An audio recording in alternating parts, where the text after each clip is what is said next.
इस मानव शरीर को प्राप्त कर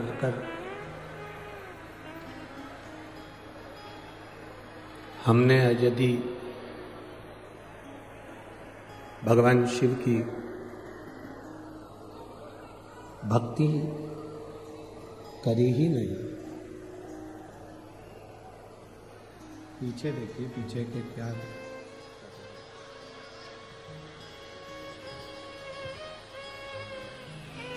भगवान शिव की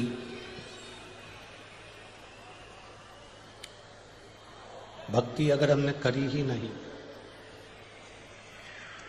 तो फिर ये संपूर्ण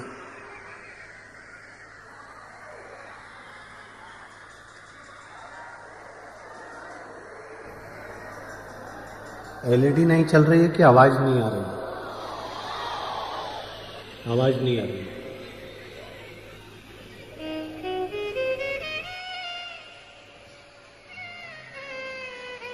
ये मानव का शरीर, मानव की देह संपूर्ण विश्व का कल्याण करने वाली है। अर्थात मानव की देह हमको प्राप्त यदि हुई है, ये मानव का शरीर यदि हमको मिला है, फिर शरीर के माध्यम से भगवान की अविरल भक्ति को इतना कर लीजिए, भगवान के भजन को इतना कर लीजिए कि फिर वापिस इस मृत्यु, हमारे भी आवाज नहीं है इसमें, वापिस मृत्यु लोक में जन्म और मरण के प्रपंच से हम सब छूट जाए।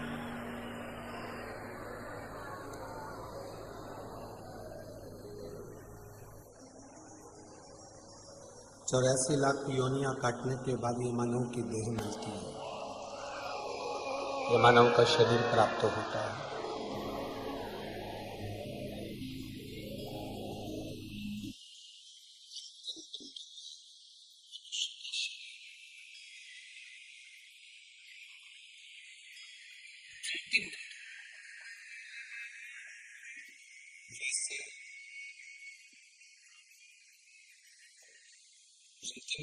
मानव के शरीर में 3.5 करोड़ लोम छिद्र, 21,600 श्वास प्रतिदिन ये मनुष्य के शरीर से निकल रही है।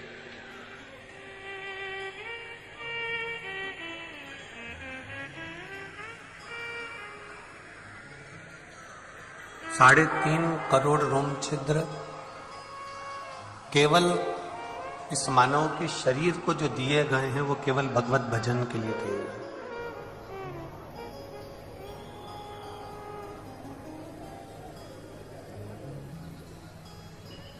साढ़े 3 करोड़ रोम छिद्र में से यदि एक दिन में एक बार भी हमारे मुख से राम, हमारे मुख से कृष्ण, हमारे मुख से शिव, दत्त, जिसका आप गुणगान करते हो, जिसका आप स्मरण करते हो, जिसकी आप भक्ति करते हो, जिसका आप नाम जाप करते हो, यदि एक बार भी हमारे मुख से निकल जाता है तो ये समझ लें कि 3.5 करोड़ रोम छिद्र एक बार मुख से भगवान का नाम निकलने पर भी तृप्त हो जाते हैं, श्रेष्ठ हो जाते हैं।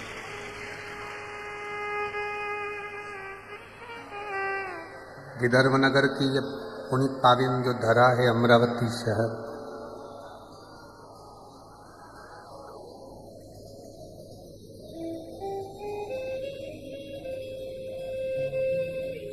पूरा विदर्भ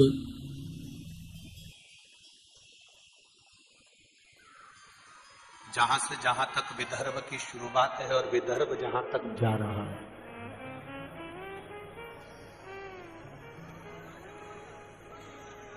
पूरे विदर्भ में आप कोने से लेकर कोने तक विदर्भ की शुरुआत जहां से होती है और विदर्भ का विराम जहां पर होता है, वहां पूर्ण क्षेत्र में आप अगर भ्रमण कर कर आएंगे, घूम कर आएंगे, तो किसी देवता के इतने मंदिर नहीं मिलेंगे जितने देवाधिदेव महादेव के मंदिर मिलेंगे पूरे विदर्भ में।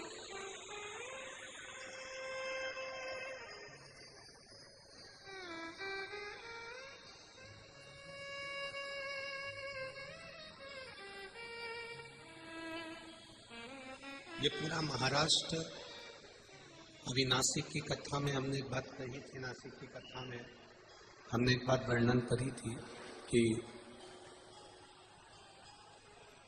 जितने ज्योतिर्लिंग किसी प्रदेश में नहीं है,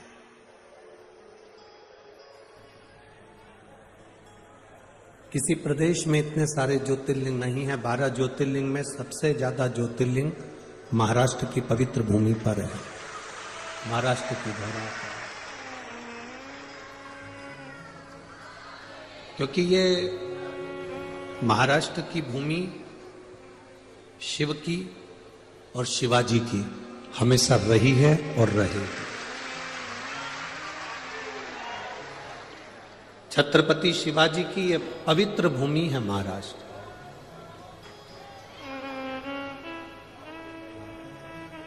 शिव की और शिवाजी की ये धरा, जहां संत साधु तपस्वी साधक उपासक सदा इस महाराष्ट्र की पवित्र भूमि को साधने के लिए और भक्तों के बीच में भक्ति का बीज बोने के लिए, भारत की भूमि पर इतने संत कहीं जन्म नहीं लिए जितने महाराष्ट्र की भूमि पर संतों का जन्म हुआ।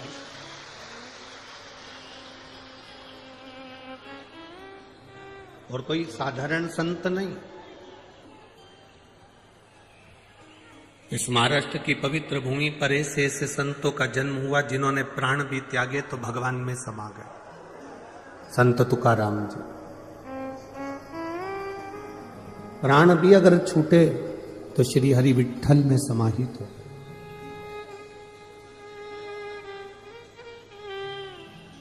जिन्होंने इतनी भक्ति, इतनी भजन, इतना स्मरण, इतना कीर्तन अपने जीवन में किया कि आज तक संत तुकाराम जी हुए, नामदेव जी हुए, मुक्ताबाई हुई, ऐसे कई संत साधु सन्यासी तपस्वी साधक जो देते रहे इस महाराष्ट्र की पवित्र भूमि को प्रबल बनाते रहे। आज 5 दिन का जो ये शिव महापुराण की कथा मिली है, आपके आसपास में कई लोग बैठे होंगे जो बोलते रहेंगे, बातचीत करते रहेंगे, पर हमारा तो निवेदन केवल इतना है, 5 दिन मिले हैं, 200-500 रुपए खर्च कर कर आप इस कथा के पंडाल तक पहुंचे हो, मेहनत कर कर पैदल चलकर आधा किलोमीटर दूर कथा में जाकर बैठे हो। व्यर्थ की बात में नहीं पड़ना, व्यर्थ का समय खोटी मत करना। जितनी कथा मिल जाए, भगवान का नाम जाप करने का मौका मिल जाए, उसको दिल से सुनना, तो मेरा महादेव भी दिल से देकर भेजेगा।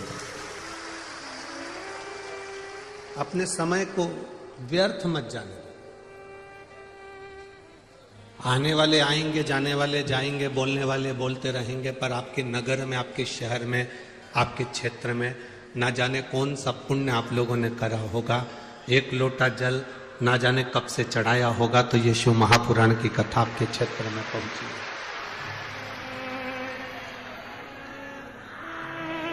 श्रीमती नवनीत जी राणा जी, श्री रवि जी राणा जी, आमदार खासदार जी, दोनों को धन्यवाद है जो अपने क्षेत्र के इन शिव भक्तों के लिए ये शिव महापुराण की कथा को सीहोर से यहां तक लेकर आए। अब आपकी जवाबदारी है कि आप कितना ग्रहण कर सकते हैं। स्कूल में टीचर एक होता है, स्टूडेंट बहुत सारे होते हैं। टीचर का काम है बोर्ड पर लिख देना, टीचर का काम है आपको समझा देना। अभी आपकी बुद्धि पर आधारित है कि आप टीचर से कितना ले सकते हैं और टीचर ने जो बोर्ड पर लिखा उसको अपनी कॉपी में कितना उतार सकते हैं, यह आपके ऊपर निर्भर करता है। आप कितना ग्रहण करेंगे, आप कितना लेंगे, ये आपके ऊपर। महाराज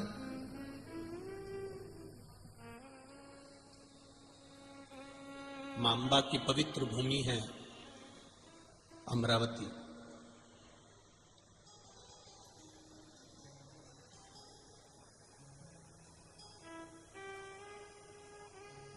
ऐसी विदर्भ की पवित्र भूमि अमरावती की, इसके संपूर्ण क्षेत्र में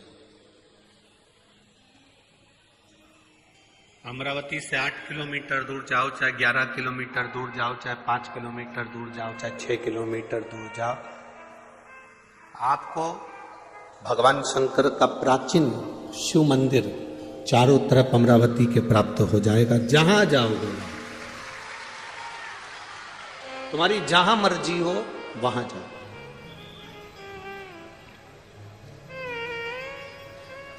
जहां तुम्हारा मन कर जाए।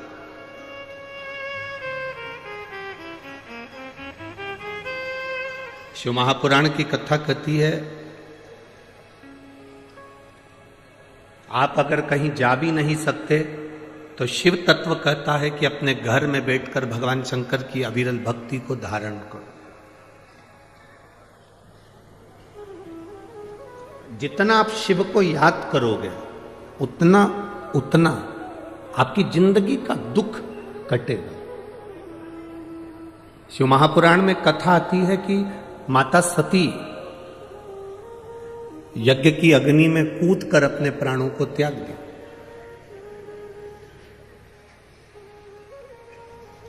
अब माता सती जब यज्ञ की अग्नि में कूद कर अपने प्राणों को त्याग दी और माता सती प्राणों को त्यागने के बाद भगवान शिव ने जब देखा कि माता सती के प्राण जा रहे हैं, पर सती ने बहुत बड़ी गलती कर दी। ये सती ने जो गलती करी, संसार का कोई व्यक्ति ऐसी गलती ना करे जो सती कर गई, जो माता सती ने करा। क्या गलती सती ने करी? सती ने सबसे बड़ी गलती माता सती ने करी कि यज्ञ की अग्नि में सती कूद गई। हमारा सनातन धर्म कहता है कोई यज्ञ हो रहा हो, कोई अनुष्ठान हो रहा हो, कोई कथा हो रही हो, कोई प्रवचन हो रहे हो, कोई धर्म का आयोजन हो रहा हो, कोई धार्मिक आयोजन हो रहा हो, बन सके तो उसमें प्रयास करना कि अपने हाथ को आगे बढ़ाकर उस यज्ञ को पूर्ण कराने का प्रयास करना, अपना टांग अपना पांव उसमें मत अड़ाना, नहीं तो सती जल जैसे जलकर भस्म होना पड़ सकता है। माता सती ने एक गलती कर दी कि यज्ञ के कुंड में माता सती चली।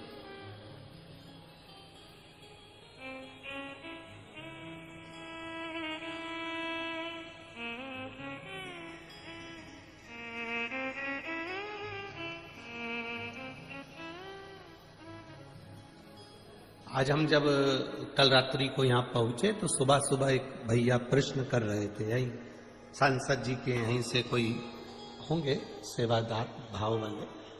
उन्होंने प्रश्न किया, गुरुजी आप कहते हो कि मनुष्य को हमेशा सत्य बोलना चाहिए, सत्यम शिवम, क्या व्यक्ति को कभी झूठ नहीं बोलना चाहिए? हमने कहा बोलो। कौन मना कर रहा है? पर झूठ बोलने के लिए भी एक जगह है, झूठ बोलने के लिए भी एक स्थान है। जब कोई गाय कसाई के हाथ में आ जाए, कटने जा रही हो, तब झूठ बोल दो कि ये गाय मेरी है और तू अब भी छोड़ा।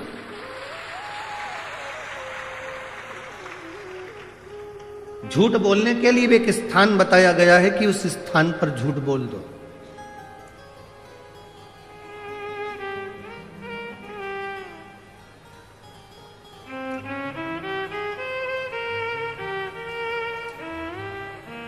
मां अपने बच्चे को जब डराती है, अपने बच्चे को कुछ कहती है तो एकदम डराते डराते कह देती है बाऊ आ जाएगा, बच्चे को भय हो जाता है, डर जाता है, बच्चे में भय उत्पन्न हो जाता है कि बाऊ आएगा।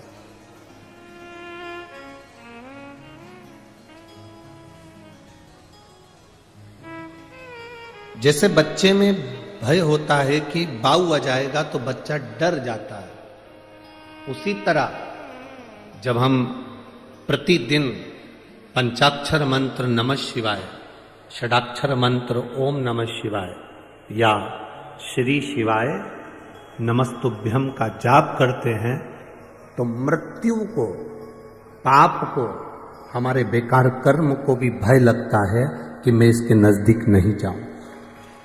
मंत्र का जाप, मंत्र का स्मरण, नाम का स्मरण जीव को एक आनंद की अनुभूति करा देता है।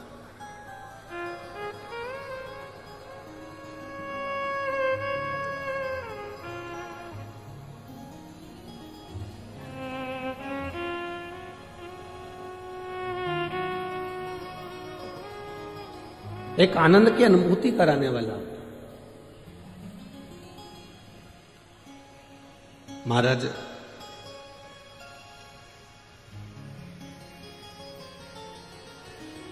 आप सब तो विदर्भ के हो, अमरावती के हो, तो आप लोगों को तो बहुत ज्यादा भगवान कृष्ण की कथा का ज्ञान है। आप सब बहुत विद्वान भी हैं, पर आपने कथा सुनी होगी भगवान कृष्ण की धर्म पत्नी रुक्मणी जी की बुआ।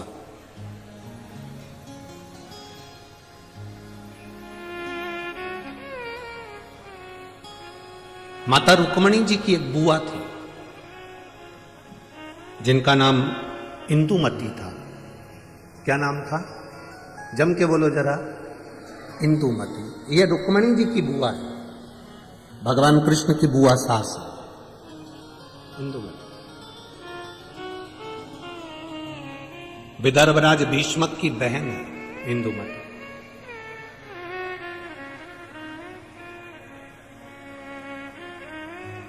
विदर्भ किस भूमि पर, पवित्र भूमि पर इंदुमती रहती, अपने भाई राजा भीष्मक के साथ में आनंद के साथ निवास करती।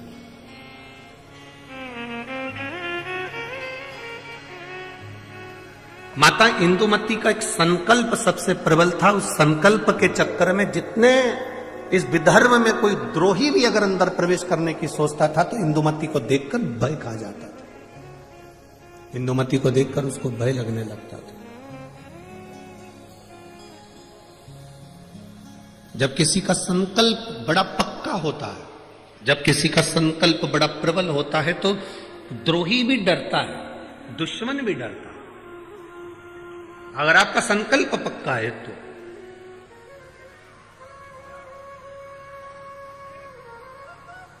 रुक्मणी जी की बुआ इंदुमती का संकल्प बड़ा पक्का था। और हमने पहले भी कथा में कहा कि संकल्प लेना तुम्हारा काम है और पूर्ण करना महादेव का काम है। पूर्ण वो करेगा। संकल्प आप लीजिए, पूर्ण करने की जवाबदारी परमात्मा की है। आपने संकल्प लिया कि मैं किसी संत का, साधु का मुख प्रतिदिन देखूंगी, तो संत साधु को तुम्हारे दरवाजे तक पहुंचाने की जवाबदारी उस परमात्मा की है। आपने संकल्प ले लिया कि मैं एकादशी का व्रत करूंगी, तो संकल्प आपने लिया पर पूर्ण करने की जवाबदारी उस परमात्मा की है। आपने संकल्प ले लिया कि मुझे 5 दिन शिव महापुराण की कथा जो मेरे विदर्भ में हो रही है, अमरावती में हो रही है, मुझे दिल से सुनना है। कितनी भी भीड़ आए, भीड़ का आना तो, भक्तों का आना तो महादेव की कथा का रस तत्व है। भक्त तो आते ही रहेंगे, कितने ही भक्त आए, कितनी भी भीड़ आए, पर मेरा फर्ज है। मैं रामेश्वर नहीं जा सकती, मैं सोमेश्वर नहीं जा सकती, मैं नागेश्वर नहीं जा सकती, मैं विश्वेश्वर नहीं जा सकती, मैं त्र्यंबकेश्वर नहीं जा सकती, मैं भीमाशंकर नहीं जा सकती, मैं कृष्णेश्वर नहीं जा सकती, मैं केदारेश्वर नहीं जा सकती, तो मेरा 12 ज्योतिर्लिंग वाला मेरा महादेव अमरावती के पास में शिव पुराण के रूप में आ रहा है, तो मुझे वहां जाना है, मुझे वहां पहुंचना है।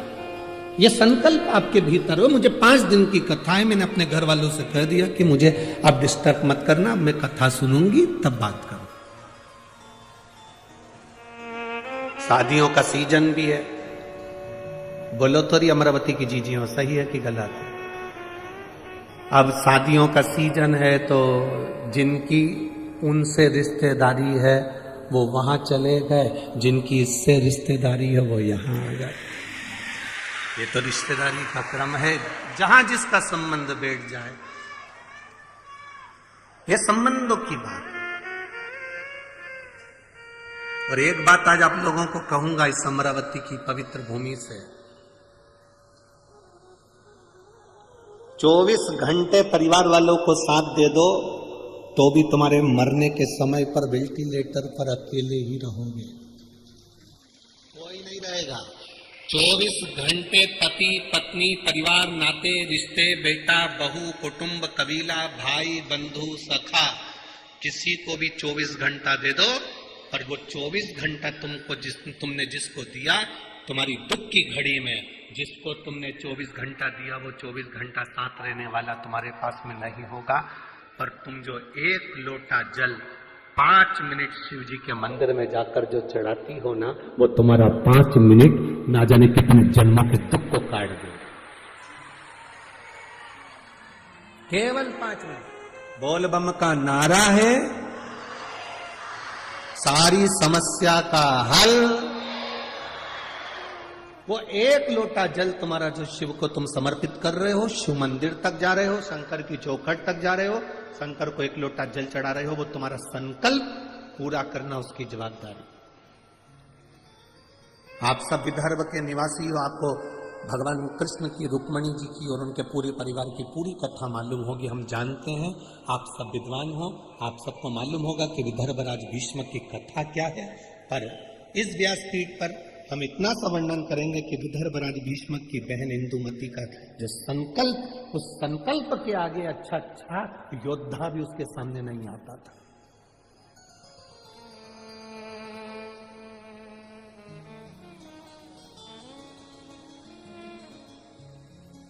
जैसे महाराष्ट्र की पवित्र मां अहिल्याबाई होलकर,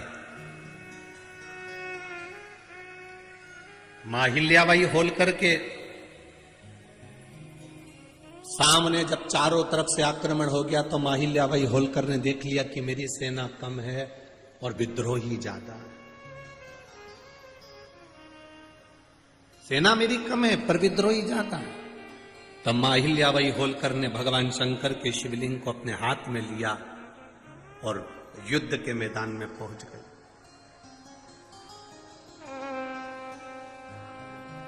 हंसते हैं लोग, दूसरे धर्म पर कोई नहीं हंसेगा, पर अपना ही व्यक्ति अपने धर्म पर हंसता है। क्या शंकर जी को जल चढ़ाने से सब काम हो जाता है? क्या शिव जी के बेलपत्र खाने से बीमारी दूर हो जाती है?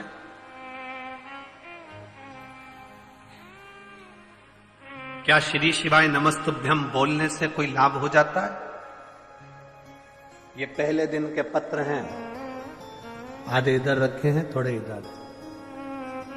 5 दिन में पत्रों की संख्या, जिनके मन में संशय हो, इसमें मोबाइल नंबर भी रहता है, इसमें उनका एड्रेस भी रहता है, इसमें उनका फोन नंबर भी रहता है। आप उसको फोन लगाओ, उसके घर जाओ और मालूम करो कि बेलपत्री का क्या फल है, शंकर पर चढ़ाए हुए जल का आचमन करने का क्या फल है। विद्येश्वर संहिता शिव महापुराण में तो लिखा है कि 3 ताप मनुष्य के समाप्त हो जाते हैं, पर यह हमारा विश्वास कहता है कि जिसने दिल से महादेव को जल चढ़ाया और उसका आचमन करा, उसकी जिंदगी के सारे दुख भी समाप्त हो जाते हैं, सारे दुख।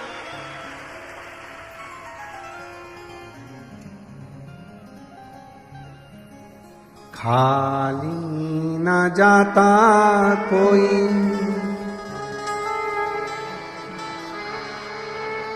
दर से तुम्हारे,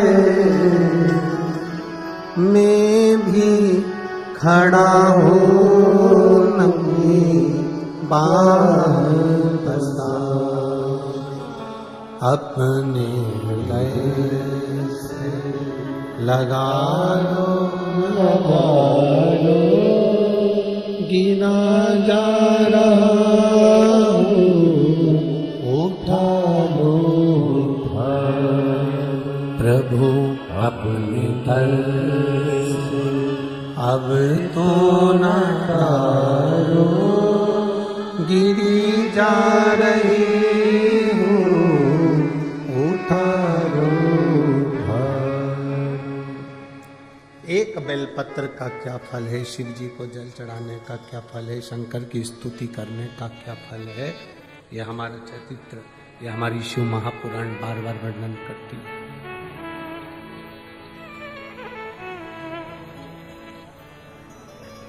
इंदुमती माता रुक्मणी जी की बुआ, विदर्भराज भीष्मक की बहन इंदुमती बड़ी प्रबल, उसका संकल्प बड़ा प्रबल था, बहुत प्रबल।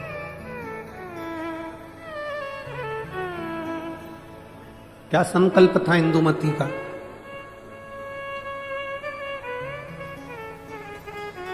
जिसका संकल्प प्रबल होता है उस संकल्प को पूर्ण करना महादेव का काम होता है, और जो संकल्प लेता है वो भी भटकता नहीं है।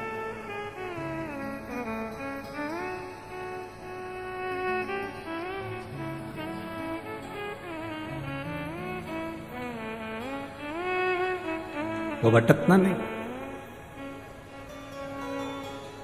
किसी ने कहा गुरुजी विदर्भ में भगवान कृष्ण आए थे और रुक्मणी जी से शादी कर कर गए थे।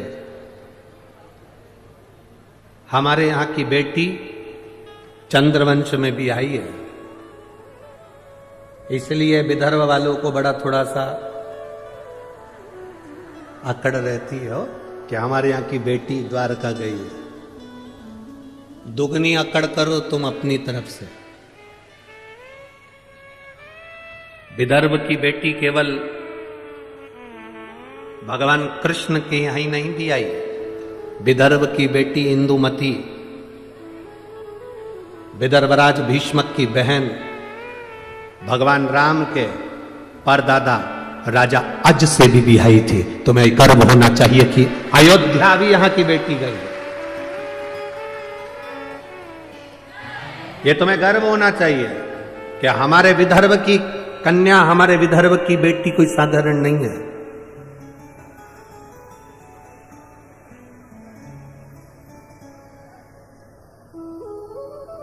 विदर्भ की बेटियां संपूर्ण विश्व में कहीं ना कहीं अपनी ध्वजा पताका फहराती ही निश्चित। दूसरे को जान दो, यहीं देख लो कथा की यजमान। दूसरे की क्या चर्चा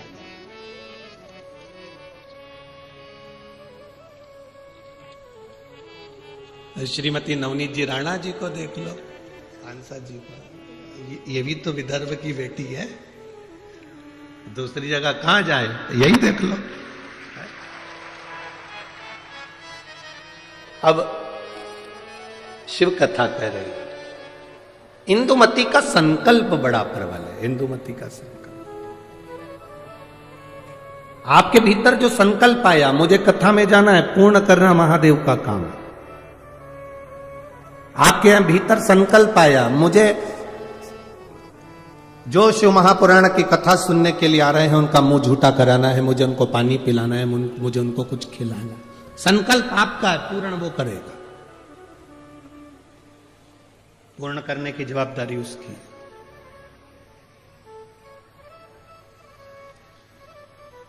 आप केवल संकल्प ले सकते हो, पर पूर्ण वही करता है। और जब वो पूर्ण करता है तो कुछ ना कुछ सुख जरूर देता है। एक व्यक्ति ने, एक गुरुजी जा रहे थे, गुरुजी ने एक व्यक्ति से कहा, तू इतना विद्वान होने के बाद तूने जिंदगी में कोई संकल्प नहीं लिया, कोई संकल्प ले।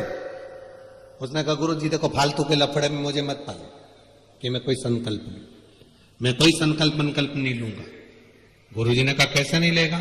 संकल्प ले, एक मंदिर जाने का संकल्प ले, पानी डालने का संकल्प ले, अगरबत्ती लगाने का संकल्प ले, दिया लगाने का संकल्प ले, कोई तो संकल्प ले। तुलसी में जल सींचने का संकल्प ले ले। नहीं, उसने कहा पीछा मत पकड़ो गुरुजी, मैं कोई संकल्प नहीं लूंगा। गुरुजी बोले, आज तू संकल्प नहीं लेगा तो तेरे को छोड़ूंगा भी नहीं। पकड़ लिया गुरुजी ने, बांध दिया रस्सी से। संकल्प ले। उसने कहा ठीक है संकल्प लेता हूं, मेरे पास में कुमार रहता है, सुबह सुबह से उसी का मुंह देखूंगा। गुरु जी ने कहा ठीक है संकल्प तो लिया ना तूने, कोई बात नहीं, उसका मुंह देख ले। जब तक मुंह नहीं देखूंगा तब तक रोटी नहीं खाऊंगा। अब वो व्यक्ति कुमार का मुंह देखता, रोटी खाता, कुमार का मुंह देखता, रोटी खाता। 1.5 साल निकल गए, वो कुमार का मुंह देखता, रोटी खाता। एक दिन सवेरे का समय और कुमार घर पे नहीं। 4 बार ऊपर गया, कुमार को देखकर आया तो कुमार नहीं दिखा। उसके घर गया, पूछा आज कुमार कहाँ गया, तो उसकी पत्नी बोली मिट्टी लेने के लिए गए हैं, 3 दिन के लिए बाहर गए हैं। मिट्टी ले रहे हैं? हाँ। 3 दिन? हाँ। व्यक्ति को लगा अब तो मैं भूखा मर जाऊंगा। उसने कहा कहाँ गया, तो कहा ये पूर्व दिशा में गए। वो व्यक्ति उसको ढूंढता ढूंढता वहां चले गया। वो मिट्टी खोद रहा था, ये पहुंचा, मिट्टी खोदने वाला कुमार मिट्टी खोद रहा था, इतने में उसको सोने का हंडा निकला। जैसे ही हंडा निकला ये वहां पहुंचा, थोड़ी दूर पर पहुंचते से उसने दूर से देख लिया कि कुमार का मुंह दिख गया। उसने आवाज लगा दी, दिख गया। कुमार को लगा मेरा सोने का हंडा इसको भी दिख गया। अब कुमार सोने का हंडा लेकर उसके पीछे भागा। उसने रुक कर पूछा क्या हो गया भाई, तूने अब देख लिया है तो एक काम कर, राजा को मत कहना कि मुझे सोने का हंडा मिला, आधा तेरा आधा मेरा। उसने मन में सोचा मैंने तो सोचा ही नहीं था कि मुझे सोने का हंडा मिला, पर केवल मैंने तो इसका मुंह देखा था और इसको जो हंडा मिला उसका आधा हिस्सा मुझे मिल गया। उस व्यक्ति ने गुरु जी के पास में जाके उनके चरण पकड़ लिए। संकल्प जब व्यक्ति कोई लेता है उसको पूर्ण भगवान करता है, पर फल भी ज्यादा देता है, ये निश्चित है। आज मुझे जो फल मिला है, आज मुझे जो फल की प्राप्ति हुई है, जो मुझे प्राप्त हुआ है, कि ये केवल कुम्हार का मुंह देखने का मैंने संकल्प लिया था और मुझे सोने का हंडा मिल गया। एक संकल्प अपनी जिंदगी में लो, जैसे इंदुमती ने लिया, रुक्मणी जी की बुआ ने लिया। क्या संकल्प था इंदुमती का? क्यों विद्रोही डरते थे इंदुमती से? क्यों विदर्भ राजा भीष्मक के ऊपर बार बार आक्रमण नहीं होता था जब तक इंदुमती थी? रुक्मणी जी की बुआ जब तक इस भूमि पर थी तब तक आक्रमण नहीं हो पाए। आखिर इंदुमती में ऐसा क्या था? वो कौन सा संकल्प था इंदुमती का? केवल एक संकल्प इंदुमती का बड़ा प्रबल था। जहां एकांत में इंदुमती बैठती थी, जहां एकांत में इंदुमती बैठती थी, वहां पार्थिव शिवलिंग का निर्माण करती थी, उसका पूजन करती थी, और उस पार्थिव शिवलिंग का निर्माण कर कर पूजन कर कर उस शिवलिंग को विसर्जन करने जाती थी। जब तक वो विसर्जन करती थी तब तक मुख में जल भी नहीं लेती थी और केवल शिव नाम का जाप किया करती थी, केवल शिव। इतना संकल्प प्रबल था कि जब वो जाती थी और कोई उसको बीच में अगर टोक दे, अपशब्द कह दे, और वो निगाह उठाकर उसको देख ले तो उसके शरीर में आग लग जाती थी। इंदुमती का संकल्प इतना प्रबल था, इतना प्रबल संकल्प।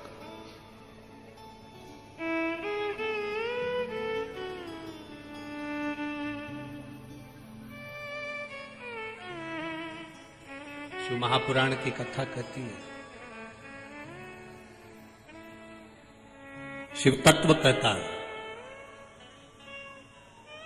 देवादिदेव महादेव की कथा वर्णन करती है। इंदुमती कोई साधारण नहीं थी, उसकी भक्ति कोई साधारण नहीं,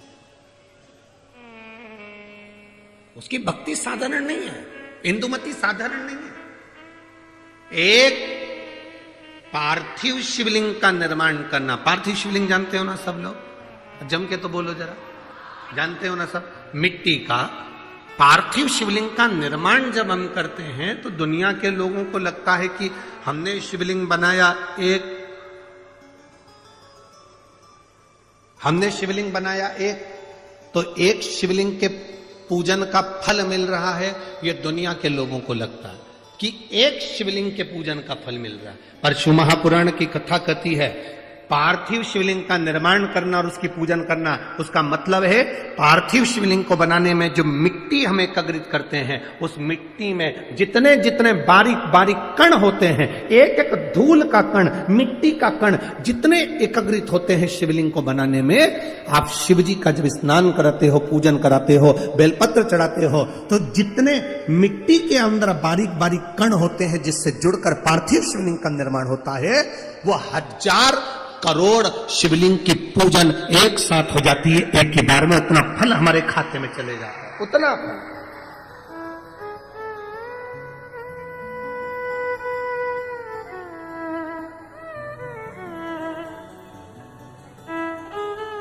शंभो शरणे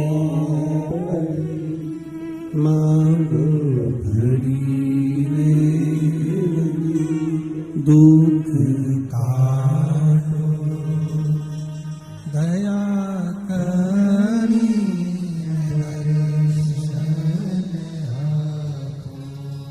शंभो शरणे मांगो घड़ी रे दुख काटो दया करी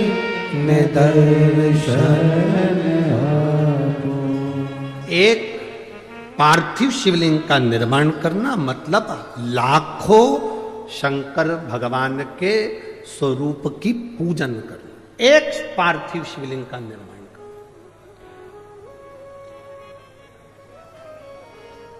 आप में से कितने लोग हैं जो महीने में, 2 महीने में, 6 महीने में एक बार पार्थिव बनाते हैं? उठाओ जरा हाथ। एक आध बार पार्थिव बनाते हो? रखो। कुछ मत करो। आज अमरावती की इस पवित्र धारा से एक संकल्प ले लो कि महीने में, जो हर महीने शिवरात्रि आती है, मैं महीने की हर महीने जो शिवरात्रि आती है, उस शिवरात्रि पर अपने गमले में, घर में जो मिट्टी हो, गमले में मिट्टी हो, पेड़ पौधे की जो मिट्टी हो, अपने गमले की ही मिट्टी को वहीं पर ऊपर उठाकर उसी गमले के अंदर शिवलिंग बनाकर वहीं पर पूजन कर वहीं पर उसका विसर्जन कर दूंगी। उसका भी जो पुण्य है उतना ही मिलेगा जितना पार्थिव शिवलिंग के पूजन का। कोई नियम बना लो कि 1 महीने में एक बार मुझे पार्थिव बनाना। कोई नियम बना लो मैं 3 महीने में एक बार पार्थिव बनाऊंगा। कोई नियम बनाओ कि मैं 6 महीने में एक बार पार्थिव बनाऊंगा। कोई नियम बना लो कि मैं साल भर में एक बार, जो सावन के महीने में शिवरात्रि आती है, जैसा आप लोग सब ऑनलाइन बनाते ही हो, पार्थिव का निर्माण करो। एक संकल्प अपने भीतर।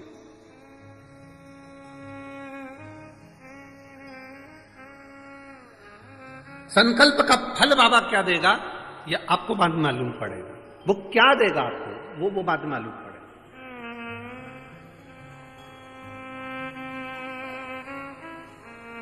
और तेरी कृपा बिना न हिले एक भी अणु, लेते हैं श्वास तेरी कृपा से तनो तनो। हे गंगाधार मुक्तिधार ओमकार तू, भोले ओमकार तू। आयो शरण तिहार शंभो तार तू। बखान क्या करूं मैं राखों के ढेर का, चपटी भभूत में खजाना कुबेर का।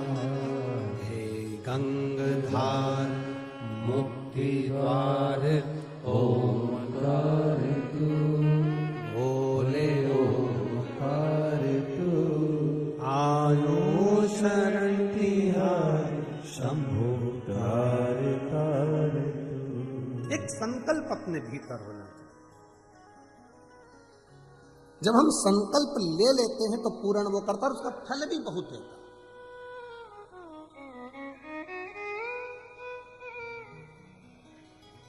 अगर ये संकल्प नहीं ले सकते तो दूसरा संकल्प ले।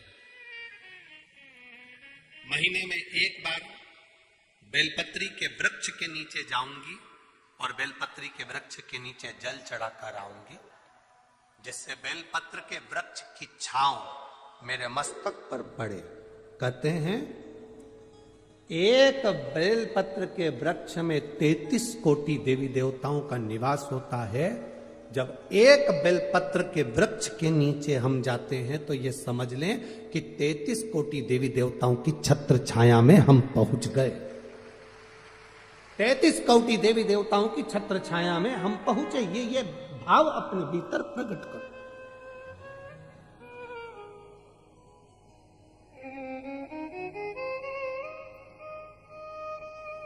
तैतीस कोटि देवताओं का आशीर्वाद हमको मिल रहा है, उनकी छत्र छाया में हमको, उनका आशीर्वाद हमको प्राप्त हो।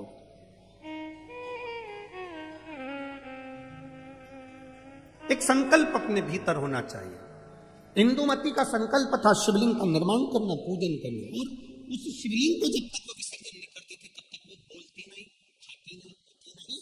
और कोई बीच में आकर अगर मान लो किसी सेना ने आक्रमण भी कर लिया तो उसको शस्त्र से लड़ने की जरूरत नहीं पड़ती थी। राजा भीष्मक, विदर्भराज भीष्मक शस्त्र लेकर आगे नहीं बढ़ता था। केवल इंदुमती का जो शिवलिंग का विसर्जन करने जाती थी इंदुमती, उसके नेत्र की ज्वाला इतनी प्रबल होती थी कि सामने जो सेना आती थी वो जलकर राख हो जाती थी, इसलिए कोई आक्रमण नहीं कर पाता था। इंदुमती का इतना इंदुमती के संकल्प का फल था, इतना।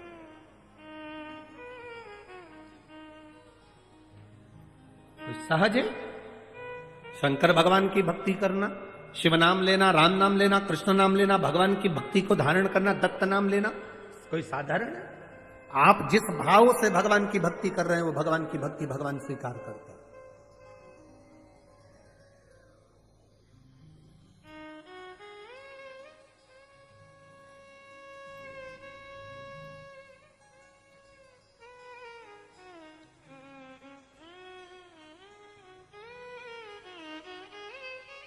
केवल मृत्यु लोक में बैठकर भगवान का नाम लेना और उस तक पहुंचना। आजकल के नवयुवक लड़के बहुत सारे प्रश्न करते हैं। नवयुवक लड़कों को जान दो, बहुत सारे ऐसे भी आते हैं मीडिया में भी कि ऐसे ऐसे प्रश्न करते हैं कि लगता है अपने को कि क्या प्रश्न करा। अभी यहाँ कथा थी धूलिया में, तो एक मीडिया वाले ने प्रश्न किया कि आप लोग सनातन धर्म की ध्वजा लेकर आगे चलते हो, कहते हो दिया लगाओ, अगरबत्ती लगाओ, भगवान की पूजन करो, मंदिर जाओ, एक लोटा जल चढ़ाओ, भगवान शंकर का नाम लो। क्या भगवान को मालूम पड़ता है किसने नाम लिया?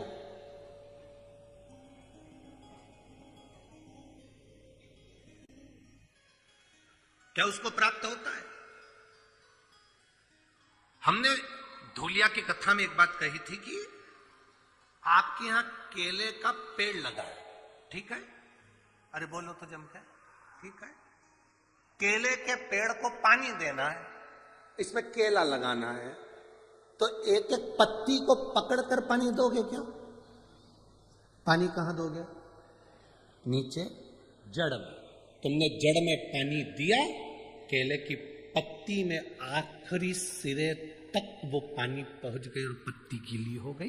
एक एक फल में वो पानी पहुंच गया, उसके तने में पानी पहुंच गया, केले की एक एक पत्ती में पानी पहुंच गया, उसकी जड़ में पानी दिया और वो ऊपर तक पहुंच जाता है। उसी तरह जब हम नीचे देवादिदेव महादेव को इस मृत्यु लोक में जब जल चढ़ाते हैं तो वो 33 कोटि देवताओं तक पहुंच जाता है। एक एक पत्ती को हम पानी नहीं देंगे। जो कहते हैं राम अलग है, कृष्ण अलग है, शिव अलग है, दत्त अलग है, देवी अलग है, देवता अलग है, उनमें भेद हो सकता है, और शिव महापुराण की कथा कभी भेद करना नहीं सिखाती। शिव महापुराण की कथा कहती है शंकर भगवान के शिवलिंग पर जो जल चढ़ाते हो वो जल एक केवल देवादिदेव महादेव को नहीं मिलता, वो जल सारे 33 कोटि देवी देवताओं को प्राप्त होता है। ब्रह्मा विष्णु महेश तीनों उस शिवलिंग के अंतर्गत विराजमान है। माता पार्वती उस शिवलिंग के अंतर्गत विराजमान है। स्वयं गणेश कार्तिकेय वहीं विराजमान है। अशोक सुंदरी वहीं विराजमान है। जया, विषहरा, शामरीवारी, दौतरी, देव, शंकर भगवान की 5 लड़कियां भी वहीं पर विराजमान हैं। और जहां से जल बहकर उत्तर की ओर जाता है, जितनी दूर तक जल जाता है, उसमें 33 कोटि देवी देवताओं का निवास है। हमने जल केवल महादेव को दिया, पर पहुंचा सबको।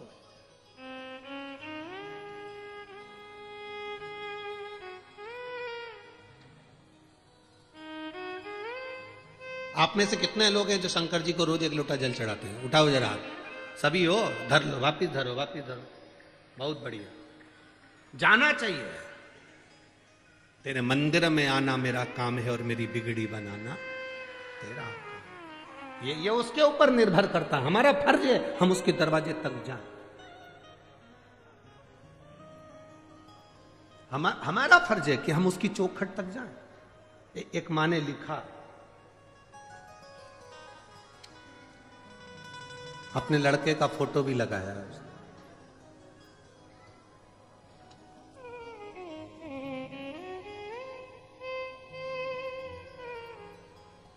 मेरा नाम उज्ज्वला ग्वालके, मैं महाराष्ट्र जिला अमरावती गावड़ गांव की रहने वाली हूं। कहीं बैठी हो तो हाथ हिला सकती है।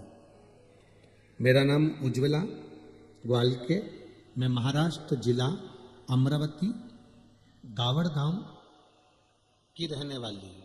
कहीं बैठी हो तो हाथ हिला सकती है। इधर बैठी हैं? हाथ ठीक है, दिख गए हो। ऐसा हाथ हिला दो एक बार। श्री शिवाय नमस्तुभ्यम। वापिस हाथ हिलाओ एक बार। श्री शिवाय नमस्तुभ्यम। आपको बहुत बहुत बधाई हमारी ओर से। प्रथम में मेरा नाम उज्ज्वला ग्वालके, मैं महाराष्ट्र जिला अमरावती गावड़ गांव की रहने वाली हूं। भोले की कृपा का मैं क्या गुणगान करूं। पत्र को आप एलईडी पर, टीवी पर, आस्था चैनल पर, फेसबुक, यूट्यूब पर पढ़ सकते हैं। एलईडियां जितनी लगी हैं उस पर भी आप पत्र पढ़ सकते हैं। मेरा नाम उज्ज्वला ग्वालके, मैं महाराष्ट्र जिला अमरावती गावड़ गांव की रहने वाली हूँ। भोले की कृपा का मैं क्या गुणगान करूं गुरुदेव। मेरा बेटा 2 साल से आर्मी की तैयारी कर रहा था, लेकिन 1 या 2 नंबर से रह जाता था। एक बार मैं अकोला को कथा में 7 मई को कथा सुनने के लिए केवल 1 दिन के लिए आई। आप कहते हो पंडाल में जो कथा सुनता है, दिल से जो बाबा से कहता है, बाबा उसको देता है। 2 साल से मेरा बेटा परेशान था, उसको कोई नौकरी आर्मी में नहीं लग रही थी। मैं 7 मई को अकोला की कथा सुनने के लिए चली गई। 1 दिन के लिए कथा सुनी, भूमि को नमन करा। गुरुदेव, सत्य है, जहां शिव महापुराण की कथा होती है वहां की भूमि भूमि नहीं रहती, कैलाश बन जाती है और वहां कंकर शंकर निवास करता है। आप कहते हो जहां जगह मिले वहां बैठकर कथा सुनो। हमको तो पंडाल में जगह मिली ही नहीं, हम तो बहुत दूर बैठकर कथा सुनते रहे। गुरुदेव, भूमि पर बैठकर कथा सुनी, आपने श्री शिवाय नमस्तुभ्यम का जाप करवाया। हमने बाबा से विनती करी, मेरे बेटे की अगर आर्मी में नौकरी लग जाएगी तो जहां कथा होगी मैं वहां कथा सुनने के लिए जाऊंगी। आज मैं बाबा को दंडवत करने के लिए, प्रणाम करने के लिए आई हूं कि 25 अगस्त को मेरे बेटे का आर्मी में सिलेक्शन हो गया और वो आर्मी की नौकरी में लग गया। मैं बाबा को यहाँ दंडवत प्रणाम करने, धन्यवाद देने के लिए आई हूं। ये शिव तत्व है, योग नहीं। बैठिए बहन, श्री शिवाय नमस्तुभ्यम, बैठिए। इसी को शिव कहते हैं।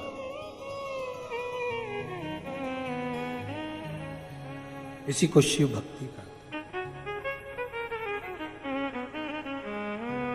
और खाली ना जाता कोई दर से तुम्हारा, जिसको आता है वो उच्च स्वर में खाली न जाता दर से तुम्हारे में भी बाहें बसा। अपने हृदय लगा लो, लगा लो, गिरा जा रहा हो, उठा लो, उठा लो, भोले अपने दर से अब तो न टारो, गिरी जा रही हो, उठा लो, उठा लो। एक विश्वास आपके भीतर हो, क्या देगा महादेव ये उसके ऊपर निर्भर है। अरे मेरी अमरावती की जीजियों और मेरे अमरावती के जीजाओं, एक बात अपने भीतर उतार कर रखना मेरी बेटी और मेरे बेटाओं, यहां आए हो खाली तो नहीं जाओगे, ये मेरा विश्वास कर, खाली नहीं जा सकते,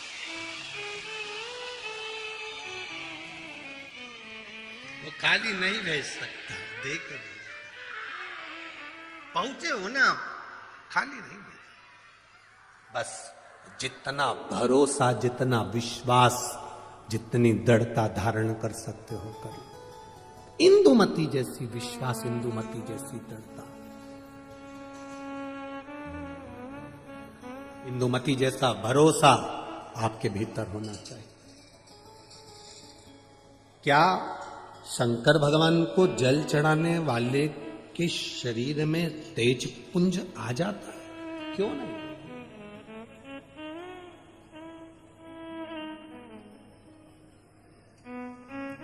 शंकर का मंदिर है क्या? शिव का मंदिर क्या है? शिवालय क्या है? भगवान शंकर के मंदिर में ये दरवाजे, ये ताले तो अब लगना चालू हुए। पहले शंकर जी का जो शिवलिंग होता था वो खुले में रखा होता था।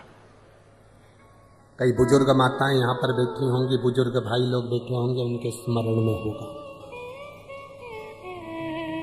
तुम्हारे गांव में, खेड़े में, खेत में, जमीन पर ओटला बना होता था जिस पे शिवलिंग रखा होता था। मंदिर नहीं होता था, दरवाजे नहीं होते थे, खुला।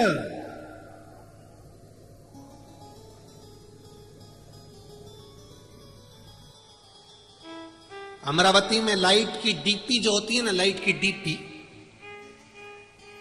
डीपी देखी है ना? अरे बोलो तो जम के, देखा है ना? लाइट की जो डीपी होती है, हमारे इधर ऐसा नियम है कि लाइट की डीपी को बंद नहीं कर सकते, उसको पैक नहीं कर सकते, उसको खुला रखना पड़ता है।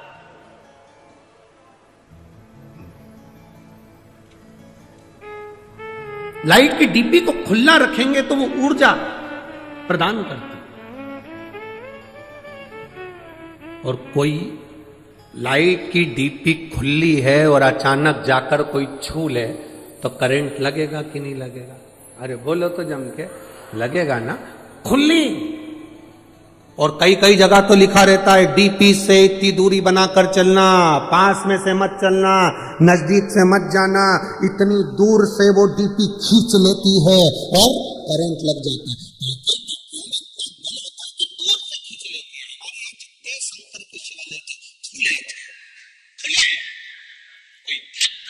दूर से भी भगवान का नाम लेकर जा रहा है तो मेरा देवदेव उसको खींच लेता है, मेरा शिव उसे खींच लेता है। वो बल, वो पावर मेरे देवाधिदेव महादेव। अकाल मृत्यु वो मरे जो काम करे चंडाल का, काल उसका क्या बिगाड़े जो भक्त हो महा काल का। जो शिव की आराधना करता हो, शंकर का उपासक हो, जो शिव का गुणगान करता हो, जो शिव भक्ति में डूबा हुआ, उसको क्या दुख, क्या तकलीफ?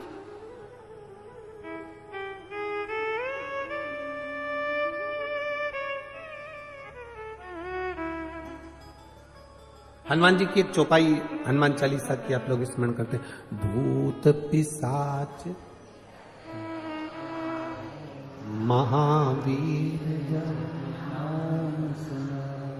नासे रोग हरे सब पीरा, हनुमत वीरा संकट ते हनुमान।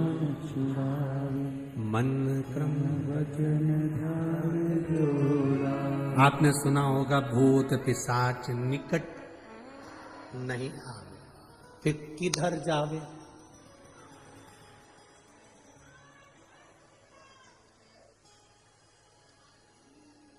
भूत पिशाच निकट। तुम कहते हो कि भूत पिशाच हमारे पास नहीं आए, बोलो री जी। इंद्र कहता है भूत पिशाच मेरे पास नहीं आना चाहिए, भगवान विष्णु कहते हैं भूत पिशाच मेरे पास नहीं आना चाहिए, ब्रह्मा जी कहते हैं भूत पिशाच मेरे पास नहीं आना चाहिए, 33 कोटि देवता कहते हैं भूत पिशाच मेरे पास नहीं आना चाहिए। केवल एक महादेव,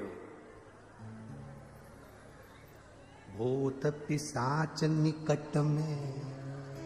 शिव जी ये कैसे हैं? वो कहते हैं जिसको कहीं परमिशन नहीं उसको मेरा इन्विटेशन है, उसको मेरा इन्विटेशन है। केवल एक महादेव ऐसे हैं, मेरे पास आओ। राक्षस असुर गंधर्व देवता पितर जितने जितने हैं शंकर की आराधना में, प्रेत भी लगे, भूत भी लगे, पिशाच भी लगे। कारण शिव महापुराण में वर्णन मिलता, विदेश्वर संहिता में स्पष्ट कहा गया, जो शंकर जी को एक लोटा जल समर्पित करता है, उस जल का मात्र स्पर्श कर नेत्रों को भी छुआ लेता है, उसकी कत्तर पीढ़ी में कभी कोई भूत और प्रेत नहीं बनता, वो तर जाता है। उसकी इकहत्तर पीढ़ी में भूत प्रेत। लोग कहते गुरु जी हमने आज तक कथाओं में 7 पीढ़ी सुनत की, तुम 71 पीढ़ी कैसे कह देते हो? हमने कहा हम नहीं करे, तुम्हें अगर यहाँ नहीं पढ़ना है तो उज्जैन जाओ। उज्जैन के ऋण मुक्तेश्वर मंदिर की दीवार पर शिव महापुराण का लेख अंकित है, पत्थर पर लिखा हुआ कि शंकर को जल चढ़ाने वाला शिव महापुराण की कथा सुनने वाले की 7 पीढ़ी नहीं 71 पीढ़ी पड़ती है, जो वहां पर भी लिखा। केवल एक सियोर वाला महाराज नहीं कह रहा है, ये आपको अगर पढ़ना है, शिव पुराण में नहीं पढ़ सकते तो उज्जैन के ऋण मुक्तेश्वर मंदिर पर पढ़िए, पत्थर पर अंकित है शिव महापुराण का वो शब्द, जिसको कोई नहीं अपनाता उसको मेरा महादेव अपनाता है। मेरी जीजियों, करोड़पति को कोई भी बुला लेगा, धनपति को कोई भी बुला लेगा, गरीब बड़े को बुलाने में थोड़ा सा लोग हिचकिचाते हैं। तुम्हारे यहाँ पर ऐसा होता हो तो बात दूसरी होगी कि तुम्हारे यहाँ पर कोई रिसोर्ट में शादी कर रहा हो और अनाथालय से या वृद्धाश्रम से किसी को बुलाते हो, हमें तो नहीं लगता कि बुलाते होंगे, हमें नहीं लगता। शादी में, अनाथालय में डोनेशन दे सकते हैं, वृद्धाश्रम में डोनेशन दे सकते हैं, पर अपने घर की शादी में कोई वृद्धाश्रम या अनाथालय में डोनेशन की जगह इनविटेशन नहीं देता, कोई नहीं बुलाता उनको। डोनेशन दे देंगे, पैसे दे देंगे, वहीं पर खाना खिला देंगे, पर अपने घर की शादी में कोई नहीं बुलाता। केवल एक देव अधिदेव महादेव ऐसे थे जिनकी शादी में डोनेशन नहीं दिया गया, इनविटेशन दिया गया, सब आओ मेरी शादी है। केवल महादेव की शादी में सबको इनविटेशन दिया गया, आओ महादेव की शादी है, जहां सब आ सकते, सब समाहित हो सकते हैं। जो आता है शंकर की चौखट पर, शिवालय में शिव के द्वार पर जो पांव रखा, शंकर की चौखट पर जो पांव रखा, शंकर के द्वार पर जो पांव रखकर अंदर आ जाता है वो शंकर का हो जाता है। फिर वो न भूत, न प्रेत, न पिशाच, न डाकनी, कुछ नहीं बनता, वो शंकर का है और शंकर का ही रहता है। अंत में उसकी मुक्ति श्रेष्ठ हो जाती है।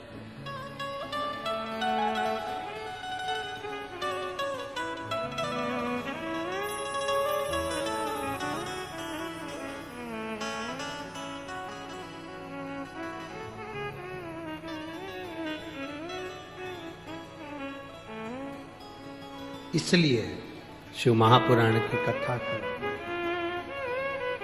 शिव तत्व कहता है।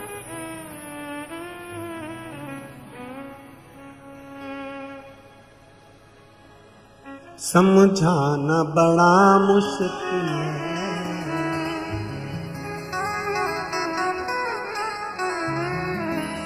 आखिर वो दर्द सच्चा दरबार लगा है, ये भोले की महफिल है। सच्चा दरबार लगा है, ये भोले की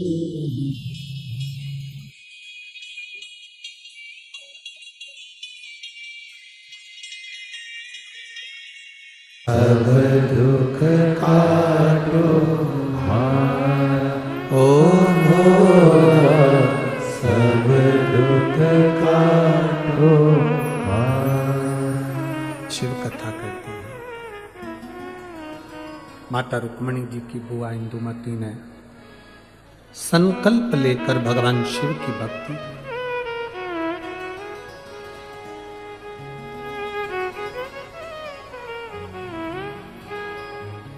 केवल विदर्भ राज भीष्मक की बहन इंदुमती ने ही शिव की भक्ति नहीं करी, विदर्भ राज भीष्मक की कन्या रुक्मणी जी ने भी शिव भक्ति करी, शंकर की आराधना।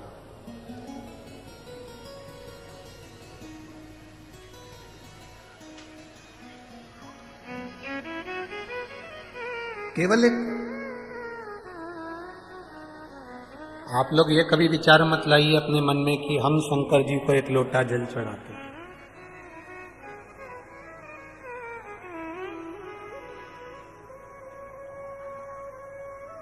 ये कभी मन में विचार मत लाओ। हमेशा ये मन में विचार लेकर आओ कि हम शिव जी के इतने प्रिय हैं कि शंकर भगवान हमको खींचकर अपने मंदिर तक बुला लेते हैं और एक लोटा जल चढ़वा लेते हैं। आप इस चीज का गर्व करें कि हम शिव के प्रिय।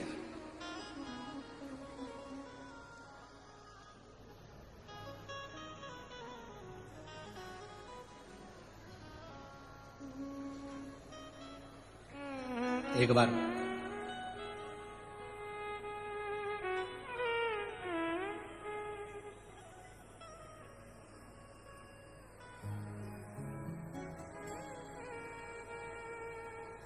इसी विदर्भ की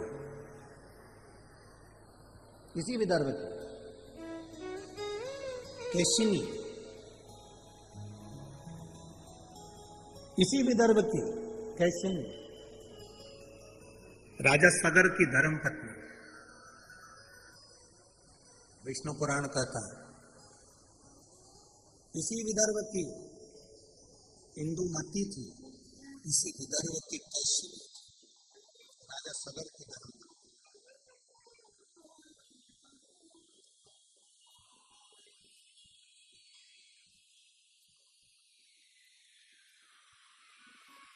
जिसका एक नियम बड़ा पक्का था। अमरावती के नजदीक में ही एक वरुणा नदी है, विदर्भ के अंतर्गत बड़ा उसका भाव व्यक्त किया गया। केशिनी राजा सगर की धर्मपत्नी इसी विदर्भ की थी। आपको यह महसूस नहीं होना, आप कभी अपने भीतर यह मत लाना कि हम शंकर जी को जल चढ़ाते हैं। सुन लो विदर्भ वासियों, अमरावती के निवासियों और जितने इस विदर्भ के रहने वाले, जितने महाराष्ट्र की पवित्र भूमि पर रहने वाले हैं, आपको पहले भी कहा महाराष्ट्र की धरा शिव की है और महाराष्ट्र की धरा छत्रपति शिवाजी की लिए। छत्रपति शिवाजी की भी यह धरा है, वीर शिवाजी की भी यह धरा है और शिव की भी यह धरा, शिव और शिवाजी दोनों की।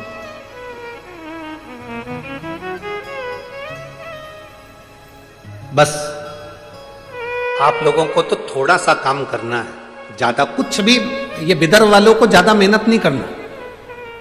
अपने बच्चों को केवल मंदिर का दरवाजा दिखाना है, शिवालय तक पहुंचाना है, एक लोटा जल पकड़ाकर शंकर के मंदिर का रास्ता दिखा दो।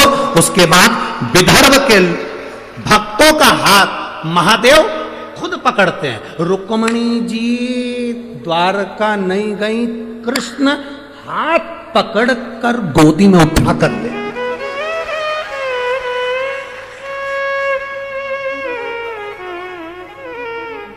इंदुमती इसी विदर्भ की राजा आज नर्मदा जी को पार कर कर यहां पहुंचे। सरयू के तट के रहने वाले राजा अवध के रहने वाले राजा यहां पहुंचे और इंदुमती का हाथ पकड़, जो शंकर की आराधना करता है, जो शिव की उपासना करता है, जो शिव यहां केसनी की कथा करती है। राजा सगर इस विदर्भ की भूमि पर पहुंचे, केसनी का हाथ पकड़ कर लेकर गए।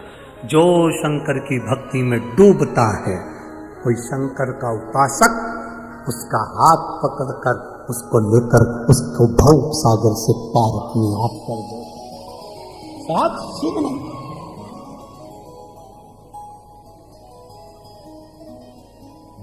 विदर्भ की भूमि पर तो इतना शिव की कृपा, इतनी करुणाएं आई।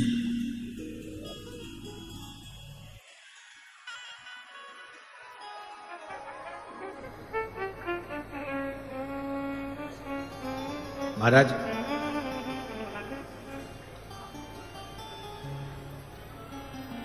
इसी विदर्भ की थी कैशिनी, राजा सगर की धर्म पत्नी।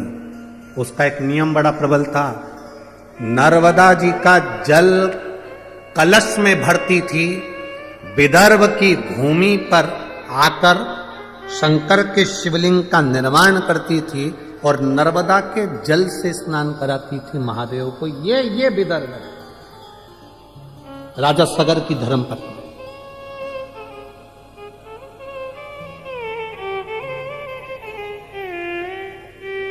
अब जरा विचार कर लो, राजा सगर की धर्म पत्नी नर्मदा जी से जल लेकर आकर विदर्भ के शिवलिंग पर जल चढ़ाती थी। इंदुमती शिवलिंग को जल चढ़ाती थी।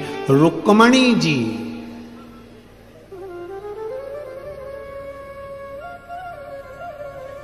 एक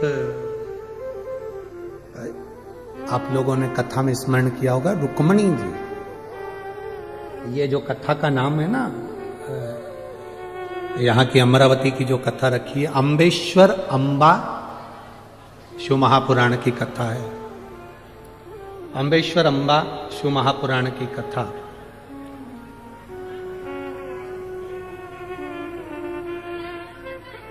इसी विदर्भ की भूमि पर माता रुक्मणी जी ने भी शंकर को जल चढ़ाया और ऐसा जल माता रुक्मणी जी ने शिव जी को चढ़ाया कि वो जल आज तक शंकर के शिवलिंग पर पत्थर की शिला में से बूंद बूंद बूंद बूंद आज तक टपक रहा है। वो जल आज तक बंद नहीं हुआ। इसी विदर्भ, यही विदर्भ।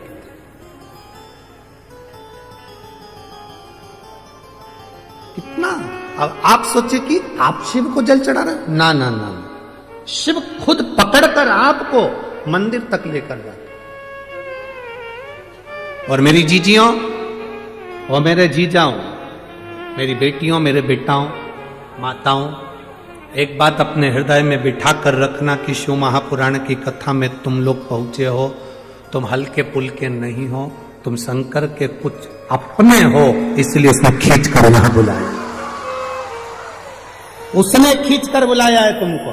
शिव महापुराण की कथा सुनवा रहा है वो, बिठा रहा है वो, तुम गुणगान कर रहे हो, श्री शिवाय नमस्तुभ्यम कर रहे हो, नमः शिवाय कर रहे हो, पंचाक्षर षडाक्षर ओम नमः शिवाय का जाप कर रहे हो। ये उसकी कृपा से। अगर उसकी कृपा नहीं होती तो वर्णन आता है, देवराज नाम का ब्राह्मण चोरी का धन लेकर शंकर के मंदिर में पहुंच गया। किसी ने एक प्रश्न खड़ा कर दिया कि चोरी का धन लेकर गया तो और शंकर जी के मंदिर में पहुंच गया। चोरी का धन और शिव जी के मंदिर में पहुंच गया। कभी कभी कोई अन्न, कभी कभी कोई धन अच्छा होता है तो चोटे को भी मंदिर का रास्ता दिखा देता है। कभी कभी कोई अन्न, कोई धन। भागवत किस किसने सुनी है? हाथ उठाओ जल्दी। सबने सुनी है भागवत? ठीक है। राजा बलि का चरित्र सुना है? अरे बोलो तो जम के वामन भगवान की कथा सुनी है? वामन भगवान राजा बलि के दरवाजे पर 3 पग भूमि मांगने क्यों गए? ऐसा राजा बलि ने कौन सा पुण्य कर दिया था कि भगवान को उसके दरवाजे पर भिक्षा मांगना पड़ी? राजा बलि ने करा क्या था? कौन सा पुण्य कर दिया था उसने जो भगवान उसके दरवाजे पर भिक्षा मांगने गए? कौन था ये राजा बलि? पूर्व समय में जुआ खेलने वाला पक्का जुआरी, छोटा मोटा जुआरी नहीं था, बहुत विशाल जुआरी, घर परिवार संपदा धन सब जुए में हार गया था, ऐसा जुआरी था। एक बार दोस्तों ने कहा, मित्रों ने कहा, सब कुछ तो हार गया, अब जुआ कैसे खेलेगा? उसने कहा भी आया। गया, एक संत बैठा हुआ था, कमंडल, आसन, गौमुखी, माला, छाता, पादुका लेकर बैठा। इस जुआरी ने देखा कि संत की तो आंखें बंद है, इसका छाता भी ले जाऊं, इसकी पादुका भी ले जाऊं, इसका आसन भी ले जाऊं, इसका कमंडल भी ले जाऊं, सब ले गया। अब वो जुआरी छोटा है, संत का सारा सामान चुरा कर ले गया, बैठ गया। जुआरियों ने, दोस्तों ने कहा क्या लगाएगा जुए में? उसने कहा आखिरी बाजी है, ये लगाता हूं, छाता, कमंडल, चप्पल, पादुका जो भी है सब। अच्छा, अब जुआरियों ने सोचा इसके पास में हमेशा तो हारा है, अपन भी लगा दो। तुम क्या लगाओगे? हमने अपनी अपनी पूरी दौलत लगा दी जा, क्योंकि सबको मालूम था हारेगा, सबको मालूम था। ये तो भाग्य में होना चाहिए ना। अभी तक मध्य प्रदेश, राजस्थान, छत्तीसगढ़, 3 जगह पर कितने लोग आशा लगाकर बैठे थे, हम बैठेंगे, हम बैठेंगे, हम बैठेंगे, हम बैठेंगे। भाग्य में भी तो होना चाहिए, जिसके था बैठ गया, जिसके था बैठ गया। अब जो बैठे हैं उनसे निवेदन है कि कुर्सी तुम्हारी है, सरकार तुम्हारी है, बस निवेदन है सनातन धर्म में चले जाना चाहिए, पहुंचा बढ़ना चाहिए।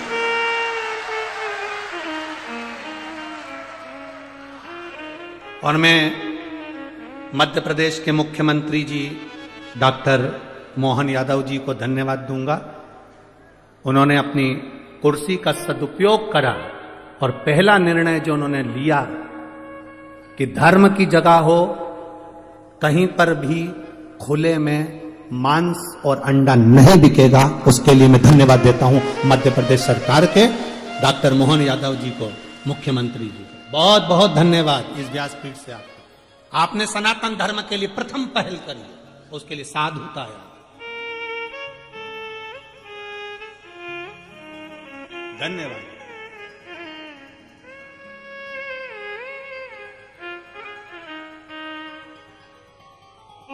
शिव भक्ति करने का एक आनंद तत्व भाग्य में भी तो हो।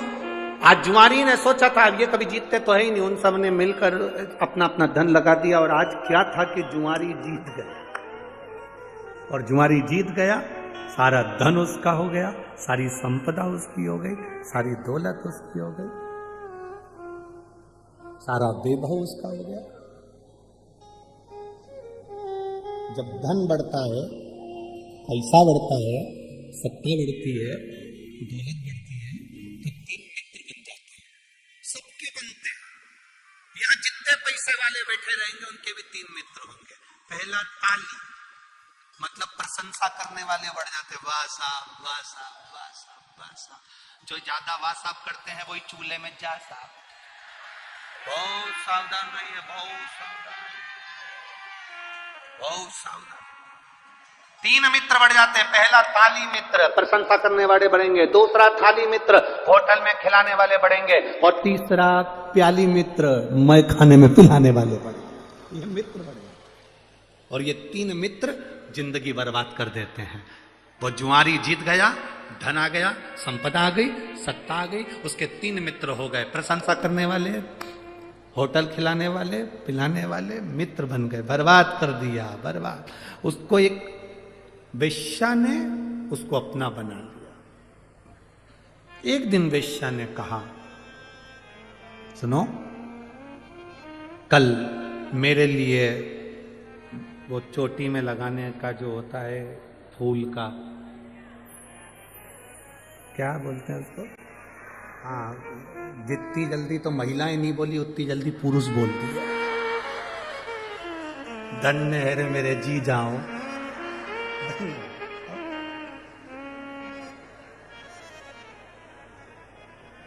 धन्य। अब मेरे लिए वो तुम लेके आना गजरा, और हाथ में बांधने के लिए भी गजरा, और खाने के लिए पान, ये तुम लेकर आना। वेश्या ने जुआरी से कह दिया। जुआरी गया, खूब नशे में धुत होकर गजरा पान लेकर चला। चलते चलते रास्ते में पत्थर से ठोकर लग गई और गिर गया। गजरा पान सब जमीन पे, मिट्टी में, सब मिट्टी में हो गया है, सब धूल में, मिट्टी। होश आया थोड़ी देर बाद, उठा, नशे में धुत था, गजरा बेड़ी पान देखा तो सब धूल में था। वेश्या क्या लेकर जाऊंगा तो वो मुझे मार के भगा देगी, अब ये क्या करूं। सामने शंकर का शिवालय था। उसने देखा कि इसी ने मेरी वेश्या के फूल पे नजर लगा दी। नशे में डोलता डोलता शंकर के मंदिर में गया, बेणी फूल गजरा पान शंकर के शिवलिंग पे फेंक दिया। ले, तू खा ले। चलो, आगे जाकर एक कुएं में गिर गया, मर गया। ऊपर गए, पाप पुण्य के नहीं, इसने कितने पाप कितने पुण्य करे। चित्रगुप्त महाराज ने कहा इसने कोई पुण्य नहीं करा, सब पापी पाप करे। धर्मराज बोले इसने एक पुण्य करा, मरने से पहले इसने गजरा और पान शंकर जी को दिया। चित्रगुप्त महाराज बोले दिया विया नहीं है, वो तो मिट्टी में हो गया था, वेश्या नहीं लेती तो शंकर जी को दे दिया। ये दुनिया के लोग बहुत चतुर है। अच्छी साड़ी होती है तो खुद पहनते हैं, बहुत अच्छी होती है तो लड़की को देते हैं, और अच्छी होती है तो बहू को देते हैं, जरा सी भी गड़बड़ होती है तो भागवत पे चढ़ा देते हैं।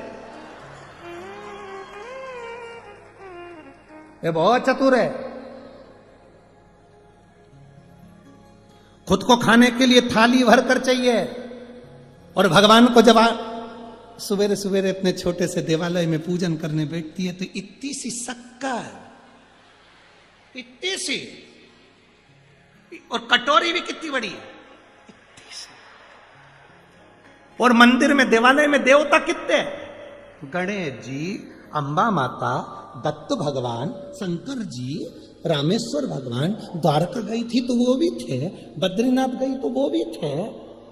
ना जाने कजन कितने देवता इतने से मंदिर में, और अभी भी कहीं दर्शन करने गई होगी तो गणेश जी ने शंकर जी से कह दिया खसक के बैठो, और ला रही होगी इकट्ठे। इतना सा देवालय, इतने सारे देवता, और सवेरे से इतनी सी शक्कर लेके बैठी है। मात पिता तुम शरण गऊ में किसकी। भगवान भी मन में सोचे इतनी सी लाई तो कहीं पे भी जा, क्या काम।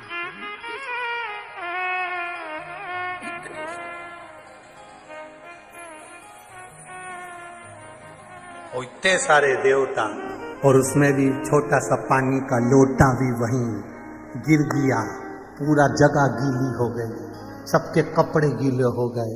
गणेश जी बोले माता पार्वती जी से गीला हो गया, अब क्या करूं। पार्वती जी बोली अब तो गई, कल आएगी, क्या कर। अरे भाई,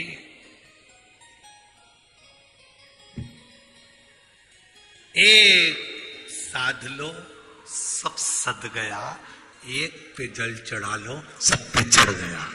राम कहो, कृष्ण कहो, शिव कहो, तुम्हारी मर्जी पड़े वो भजो, पर दिल से।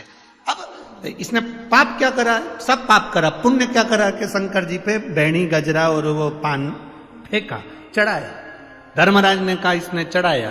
चित्रगुप्त बोले चढ़ाया वढ़ाया नहीं है, धूल में हो गए तो मिट्टी में तो फेंक दिया। नहीं नहीं नहीं, चढ़ाया। अपन तो यही मानो कि चढ़ाया, क्योंकि लोग भी तो भागवत जी पे जब साड़ी चढ़ाते हैं अच्छे से पैकिंग मेकिंग, भले कैसी भी हो, पर पैक करके बढ़िया सिर पे पल्लू वल्लू लेके।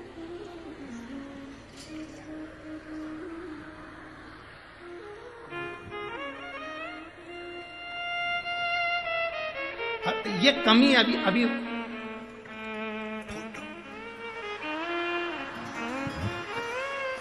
कमी है ये फोटो तो अंदर। जब पंडित जी साड़ी लेके गए, जब तुम नहीं पहने, तुम्हारी बहू नहीं पहने, तुम्हारी बेटी नहीं पहने, तो पंडित की पंडिताइन पहने।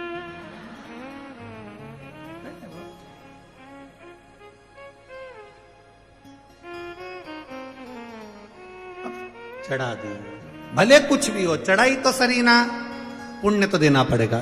भगवान धर्मराज ने कहा इसका निर्णय भगवान विष्णु देंगे। क्या निर्णय भगवान विष्णु ने दिया? ये जितने कदम चलकर शंकर जी के मंदिर तक पहुंचा, उस कदम को गिना जाए। कहा साहब ये 18 कदम चलकर शिव के मंदिर तक पहुंचा था, इसलिए भगवान नारायण ने कह दिया 18 घड़ी के लिए इसको इंद्र का सिंहासन दे दो। 18 घड़ी, 18 घड़ी के लिए इंद्र का सिंहासन दिया जाए। 18 और 18 घड़ी के लिए इंद्र का सिंहासन उस जुआरी को मिल गया। जुआरी ने सोचा केवल मिट्टी का सना हुआ फूल और पान शंकर जी को दिया तो मुझे इंद्र का सिंहासन मिल गया, अच्छे से दान कर देता तो क्या ना मिलता। इंद्र ने, उसने सोच लिया कुर्सी अपनी है, जगह अपनी है, 18 घड़ी के लिए बनाऊं पर दान करके मानूंगा। उसने ऐरावत को बुलाया, दान कर दिया, अप्सरा दान कर दी, इंद्र के यहाँ जितना सामान था सब दे गया। 18 घड़ी बाद जब वो उतरा, इंद्र बैठे, इंद्र ने अप्सरा बुलाई, आई नहीं, ऐरावत बुलाया, आया नहीं, सोना चांदी अंबर पीतांबर सब खाली। इंद्र दौड़कर भगवान विष्णु के पास पहुंचे, प्रभु गजब हो गया। भगवान ने पूछा क्या हो गया? तुमने वो जुआरी चोटे को सिंहासन पर बिठा दिया, वो पूरा बर्बाद कर गया, सब लुटा गया। भगवान नारायण बोले रे इंद्र, जो तू इतने सालों में नहीं करा वो 18 घड़ी में कर गया। 18 घड़ी में कर गया जो तू इतने सालों में नहीं करा, इतने सालों में ना कर पाया, वो 18 घड़ी में कर निकल गया। भगवान विष्णु को बड़ी प्रसन्नता हुई, इंद्र का हाथ पकड़ा, उस जुआरी के सामने पहुंच गए और भगवान विष्णु ने कहा जुआरी, तूने शंकर के मंदिर में जो फूल और पत्ती दी है उससे मैं इतना खुश हूं कि पृथ्वी पर तू राजा बलि बनेगा, तेरे दरवाजे पर ये नारायण भिक्षा मांगने के लिए खड़ा होगा। भिक्षा मांगने के लिए जरा विचार करना, शिव के मंदिर में अनायास मिट्टी की सनी हुई माला और पान भी अगर शंकर के मंदिर में दे दिया गया तो मेरे शिव ने कृपा कर दी, मेरे भोलेनाथ ने करुणा कर दी। जरा विचार करना, हम रोज महादेव को 1 लोटा जल चढ़ाते हैं, रोज भगवान शंकर का गुणगान करते हैं, शिव को बेलपत्र समर्पित करते हैं, तो क्या महादेव हमको नहीं देगा? क्या शिव हमको नहीं? एक पत्र आया है, देखिए।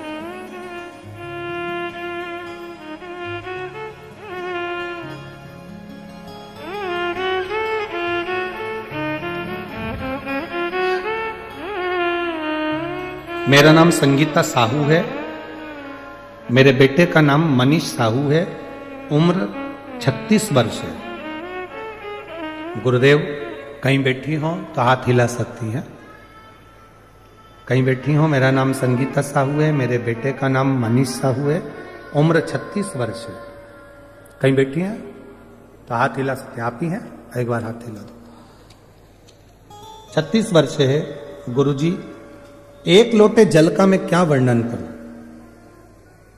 इसी साल अप्रैल महीने में समय मेरे बेटे के मुख के अंदर, मुंह में, वो बहुत धूम्रपान करता था तो उसकी वजह से दाढ़ के अंदर एक जगह पड़ गई।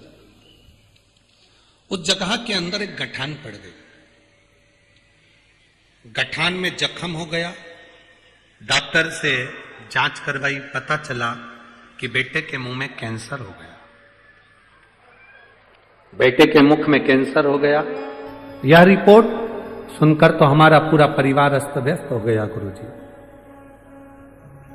मेरे बेटे को पहले ही बचपन में पहले से सो चुका था, जिसकी वजह से उसका एक हाथ और एक पैर ज्यादा काम नहीं करता था। एक ही लड़का और 2 बेटियां जिनका विवाह हो चुका है। हमने उसकी जांच नागपुर के एक अस्पताल में करवाई। डॉक्टर साहब का कहना था कि इसका ऑपरेशन करना पड़ेगा। आप लोग पढ़ ले, इसका ऑपरेशन करना पड़ेगा। गुरुजी, पहले ही से बचपन में पहले से इसका अटैक आ चुका था, तो कैसे हम इसका ऑपरेशन कराते? सर की एक नस इसकी दबी हुई है, ब्लॉक है। ऑपरेशन के बाद इसकी कोई गारंटी नहीं है कि ये बच्चा ठीक होगा कि नहीं होगा। कैंसर भी ऐसा है कि शायद ही ठीक हो, बहुत मुश्किल है। इसका ऑपरेशन कराइए। किसी के कहने पर हमको किसी ने हॉस्पिटल में कहा कि आप शंकर के मंदिर जाते हो? हमने कहा नहीं। लोटा भर जल चढ़ाते हो? नहीं। सियोर वाला महाराज है, कथा करता है, टीवी पर आती है आस्था चैनल पर, कभी सुनना। हम डॉक्टर की जांच कराकर ऑपरेशन निकलवाकर हम वापिस आ गए और शंकर जी को लोटा भर के जल हमारे बेटे से चढ़वाया, हम चढ़ाए। शिव जी का चढ़ा हुआ जल पीना चालू करा। पशुपतिनाथ का व्रत किया। मैं बाबा को प्रतिदिन निवेदन करती, बाबा तेरे भरोसे। आइए, आप ही लोग हैं, हाथ हिला लीजिए। श्री शिवाय, नमस्ते। गुरुदेव 2 महीने तक दवाइयां भी लेते रहे, शिव जी को चढ़ा हुआ जल भी पिलाते रहे। बाबा का मैं क्या गुणगान करूं गुरुदेव, सही में शिव शिव है। जब दूसरी बार हम जांच कराने के लिए पहुंचे तो डॉक्टर की रिपोर्ट आई, जिसके अंतर्गत उनका जो कैंसर की गठन थी वो गल चुकी थी और उनका मुख धीरे धीरे ठीक हो गया। ये शिव कृपा। हम बाबा को यहाँ धन्यवाद आए हैं। बाबा ने हमको इतनी सारी खुशियां दी है, हम बाबा को दंडवत करते। बेटी बहन, श्री शिवाय, नमस्ते।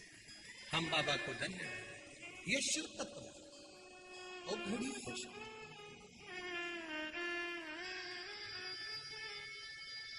उसकी कृपा खाली नहीं जाती। एक लड़के ने तो अपने पत्र में लिखा, अपनी मां से कहा, मेरा नाम उमेश जी डागा, विलासनगर, अमरावती। मेरा मोबाइल नंबर ये है। कहीं बैठे हैं तो हाथ हिला सकते हैं। उमेश जी डागा, विलासनगर, अमरावती। कहीं बैठे हो तो हाथ हिला सकते हैं। मोबाइल नंबर ये है, पत्र पढ़ेंगे। गुरुजी, भोले बाबा की कृपा का मैं क्या गुणगान करूं। मेरा बेटा हरीश उमेश जी डागा, इसको जन्म से ही कम दिखता है। वो 1 साल से बैंक के पेपर दे रहा था और उसका कोई नौकरी नहीं है। दूसरा वर्ष भी आया पर उसकी नौकरी नहीं लगी। मेरे बेटे से मैंने कहा कि तू अब की बार अगर पेपर देने जाए तो एक बेलपत्री पर शहद लगाकर शिव जी को चढ़ाकर फिर जाना। मेरा बेटा हंसते हुए कहता है, मां क्यों पागलों जैसी बात करती है, क्या बेलपत्री चढ़ाने से कोई पास हो जाता है? मैंने अपने बेटे से कहा तू मेहनत कर, ये सियोर वाला महाराज कहता है, खूब मेहनत कर, जितना पढ़ सकता है उतना पढ़, जितनी दम लगा सकता उतनी दम लगा, खूब जितनी मेहनत करना हो कर, और जिस दिन तेरा एग्जाम हो उस दिन एक बेलपत्र बाबा को चढ़ा शहद लगाकर। मेरा बेटा कहता है, मां पहली बार तेरे कहने पर ऐसा ही करते जाऊंगा, 2 साल तो हो गए मेरी नौकरी नहीं लग रही, तब तेरे कहने पर। मेरा बेटा शहद लगाकर शिव को चढ़ा कर गया और बैंक का एग्जाम देने के लिए भोपाल गया। मैंने बेटे से कहा तू भोपाल में एग्जाम देने जा रहा है तो एक काम कर, पहले तू कुबेरेश्वर धाम चले जाना, सीहोर में जाकर बाबा को प्रणाम करना। मेरा बेटा कुबेरेश्वर धाम गया, प्रणाम किया, वहां से रुद्राक्ष लिया, जेब में रखा और एग्जाम देने चला गया। एग्जाम देकर वापिस आया। मैं बाबा का क्या गुणगान करूं गुरुदेव, आज मेरा बेटा बैंक ऑफ इंडिया में अच्छे पद पर, ऑफिसर के पद पर मेरा बेटा की पोस्टिंग हो गई। 16 तारीख को मेरा बेटा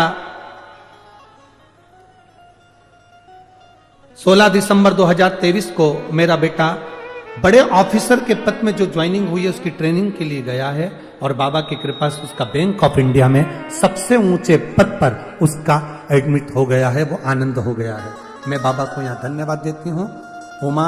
उमेश जी डागा, बिलास नगर, अमरावती, मोबाइल नंबर ये कहीं बैठे हो तो हाथ हिला सकते हो।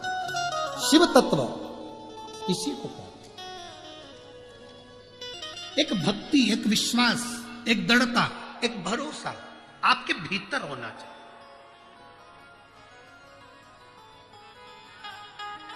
ये बच्चों में जागरूकता उत्पन्न करना ये आपकी जवाबदारी है। आपको कहना पड़ेगा सारी समस्या का हल एक लोटा। आप जाओ शिव के मंदिर, आप जाओ शंकर की आराधना,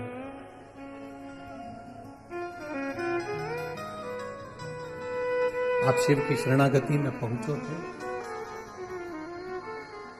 आप शंकर भगवान की चौखट पर जाओ।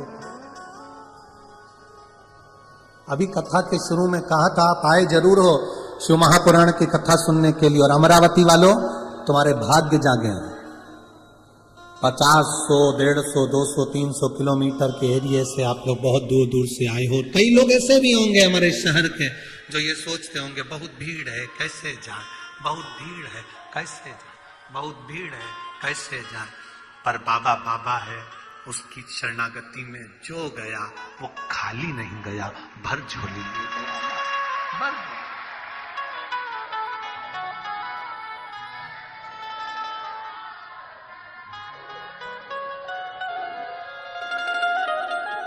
मेरे भोले तेरा सहारा है,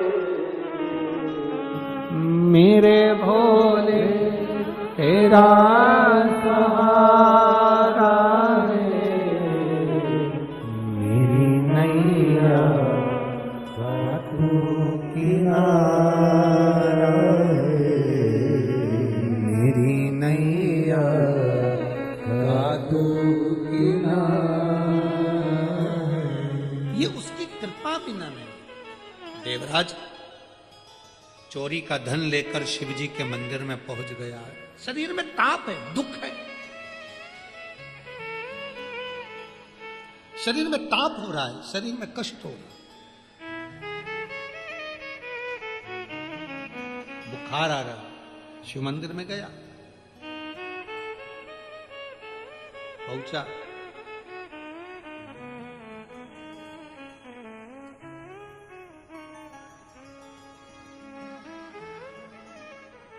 शिव महापुराण की कथा हो रही थी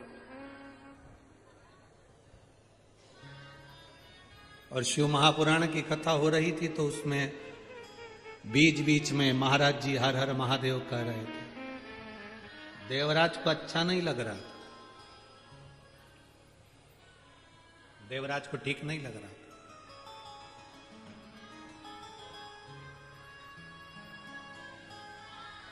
बहुत अच्छे से सुनना।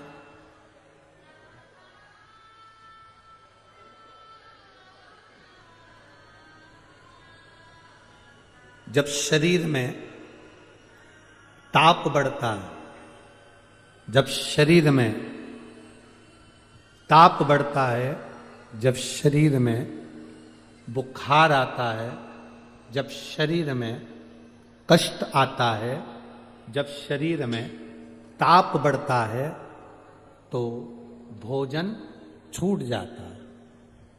तुम्हारा पेट बहुत तेज दुख रहा हो और कोई तुमसे के 4-5 रसगुल्ला खा ले, खाओगे? शरीर में ताप बढ़ रहा, शरीर में कष्ट बढ़ रहा। जब शरीर में ताप बढ़ता है, शरीर में कष्ट बढ़ता है, शरीर में जब ताप बढ़ा, कष्ट बढ़ा, जब शरीर में ताप बढ़ रहा है, कष्ट बढ़ रहा है, बुखार आ रहा है, रोग बढ़ रहा है, तो आपको भोजन नहीं भाएगा, भोजन अच्छा नहीं लगेगा। जब ताप बढ़ा तो भोजन अच्छा नहीं लगता, और जब हमारे ऊपर पाप बढ़ता है तो भगवान का भजन अच्छा नहीं लगता, लगता ही नहीं।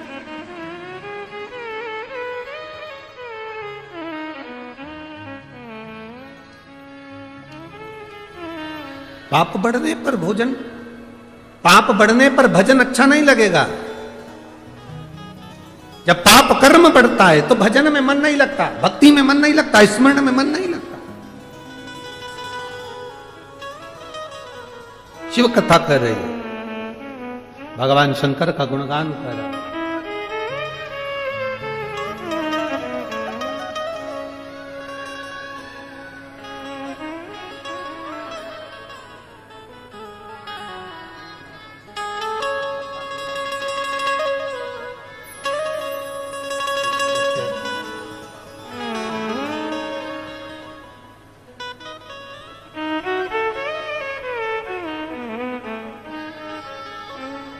शरीर में ताप बढ़ा, शरीर में कष्ट बढ़ा, ताप बढ़ा, ताप बढ़ा, हमारा भोजन छूट गया, हमारा भोजन छूट गया। ताप बढ़ा तो हमारा भजन छूट गया। यहां पर कई माताएं बैठी हैं जिनके घर में रोज प्रतिदिन शाम के समय लोग बैठते थे, भजन करते थे, कीर्तन करते थे, अच्छी बात करते थे, भगवान का पूजन भजन होता था, स्मरण होता था, भक्ति होती थी। कुछ 2-4 साल 8 साल से कुछ ऐसा हो रहा होगा कि घर में हमारा मन नहीं लगता, पूजन में मन नहीं लगता, भजन में मन नहीं लगता। पहले मैं बैठकर हनुमान चालीसा पढ़ लेती थी, सुंदरकांड कर लेती थी, रामायण कर लेती थी, अब मन नहीं लगता गुरुजी, समझ में नहीं आता। क्यों नहीं लगता? समझ में नहीं, कारण समझ नहीं आ। आपके साथ में भी ऐसा हुआ होगा, ऐसा नहीं कि नहीं हुआ होगा, आपके साथ में भी ऐसा हुआ। आपके स्मरण में से होगा, कभी कभी आपको भी लगता होगा मेरा भजन में मन नहीं लग रहा है, मेरे स्मरण में मन नहीं लग रहा, मेरे कीर्तन में मन नहीं लग रहा, कारण समझ नहीं। ध्यान रखना, हमारे घर में जरूर कुछ ना कुछ ऐसा आया है, हमारे घर में कुछ पाप कर्म ऐसा हो रहा है, घर का कोई ना कोई व्यक्ति, घर का कोई ना कोई व्यक्ति जरूर कोई पाप कर्म में उलझ रहा है, तो हमारा भजन कम होते जा रहा है, हमारा भजन कम होते जा रहा है, भजन में कमी आती जा रही है। भोजन कब कम होता है? 4 रोटी खाते थे, 5 रोटी खाते थे, जो खाते थे पच जाता था, जो खाते थे आनंद आता था। भोजन कब कम हुआ? जब शरीर में रोग आने लगा। आप रोटी कम खाना चालू कर दिया, आपको भोजन कम भाने लगा, आप भोजन कम करने लगे, समझ लेना तुम्हारे शरीर में कोई रोग आ गया है, जिसके कारणवश अब आपको भोजन अच्छा नहीं लग रहा है। या तो पाचन क्रिया ठीक नहीं है, या कुछ ना कुछ प्रॉब्लम है। शरीर में ताप बढ़ा तो भोजन छूट गया, और घर में ताप बढ़ा तो भजन छूट गया।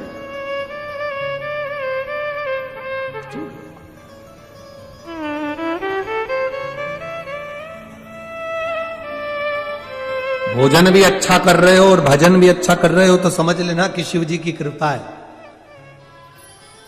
बाबा की बड़ी करुणा है। दुनिया का सबसे सुखी व्यक्ति कौन सा है?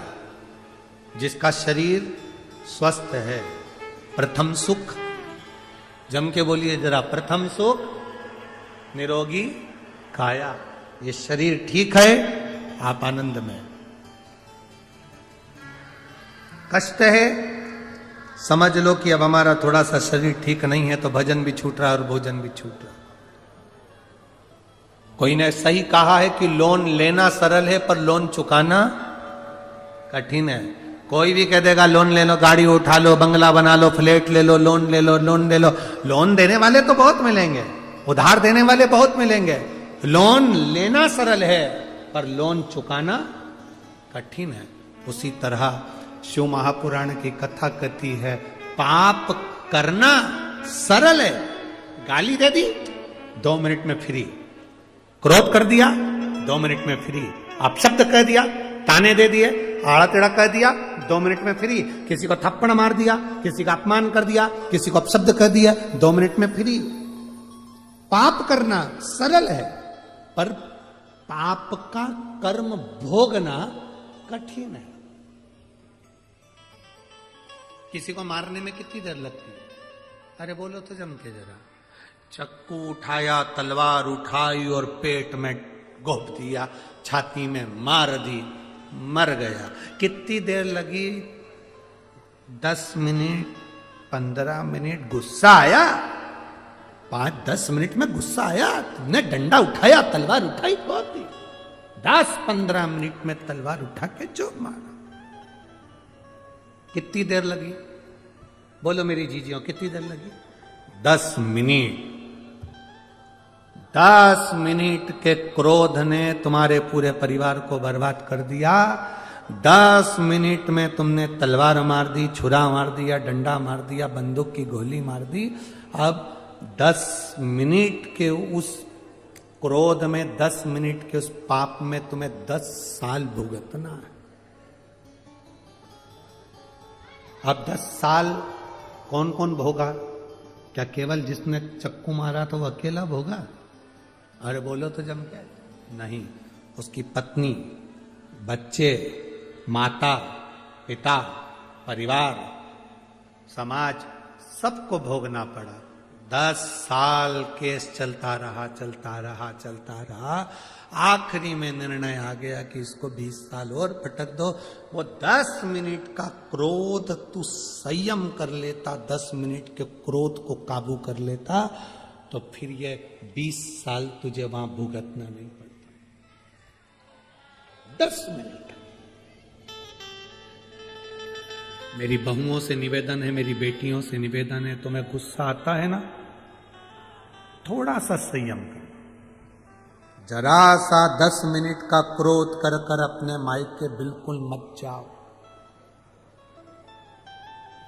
जो माताएं कह देती हैं ना कि मैं अब तो रहना ही नहीं तुम्हारे साथ, मैं जा रही यहां से, उठाया चली रही। 10 मिनट का क्रोध आया है, अपना दरवाजा मत छोड़ो, घर मत छोड़ो। ज्यादा गुस्सा आ रहा है, रसोई घर में जाओ, गैस जलाओ, चाय बनाओ, पी जाओ।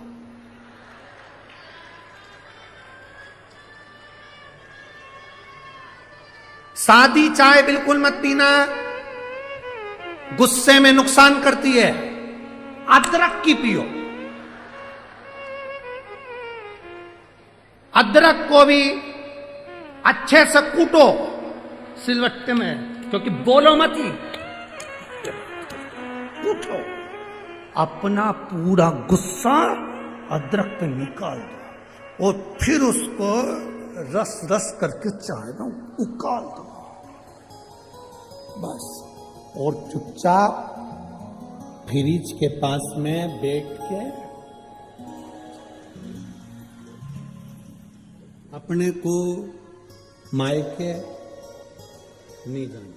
घर के लोग कितना भी कह जा तेरे बाप के घर के, तो नहीं जाऊंगी, यहीं दाल मूंग की दलूंगी, नहीं जा।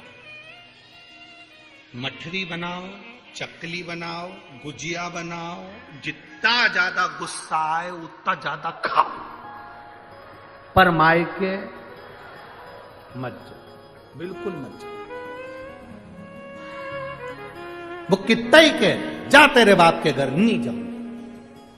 क्यों नहीं जाएगी? मठरी बनाऊंगी, नहीं जाओ। रसोई घर में जाओ, मैदा निकालो, मेथी पीस के डालो, खूब उसमें लपक लपक के, ऐसा लगना चाहिए कि तुम्हारा गुस्सा पूरा आटे पर निकल रहा। काम वो करो, या तो चाय या फिर मठरी, ये 2 चीज अच्छी तुम्हारे को बल दे देगी। बोलो मत ही, पूरा गुस्सा उस आटे पर निकाल दो। मठरी भी इतनी जोरदार बनेगी कि आज तक ऐसा न्यूज सुना जो आज आज बनाया नहीं, ऐसा नहीं। आज जोरदार नहीं जाना क्रोध में आकर। अब यहाँ देवराज नाम का ब्राह्मण चोरी का धन लेकर पहुंच गया शंकर जी के मंदिर में। कोई कहे कि चोरी का धन लेकर गया था, उसको शिव मंदिर में जाना ही नहीं था। चोरी का धन लेकर कोई शंकर मंदिर जाता है? हम कहते हैं शिव महापुराण की कथा में देवराज का चरित्र लिखा है, किसी अच्छे के घर का धन अच्छी जगह ले जाता है और किसी अच्छे के घर का भोजन अच्छी जगह ले जाता है। तुमको अच्छी जगह तक लेकर गए, अच्छी जगह।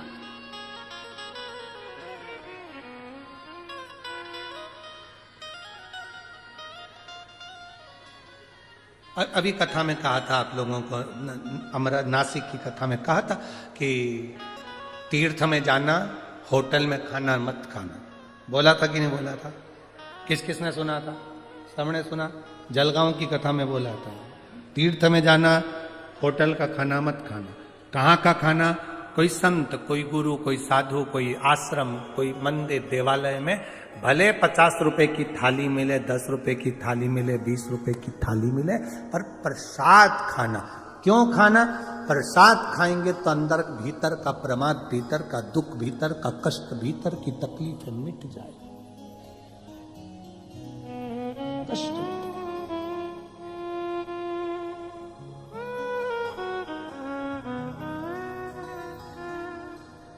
मंदिर जाओ, तीर्थ जाओ तो पाओ।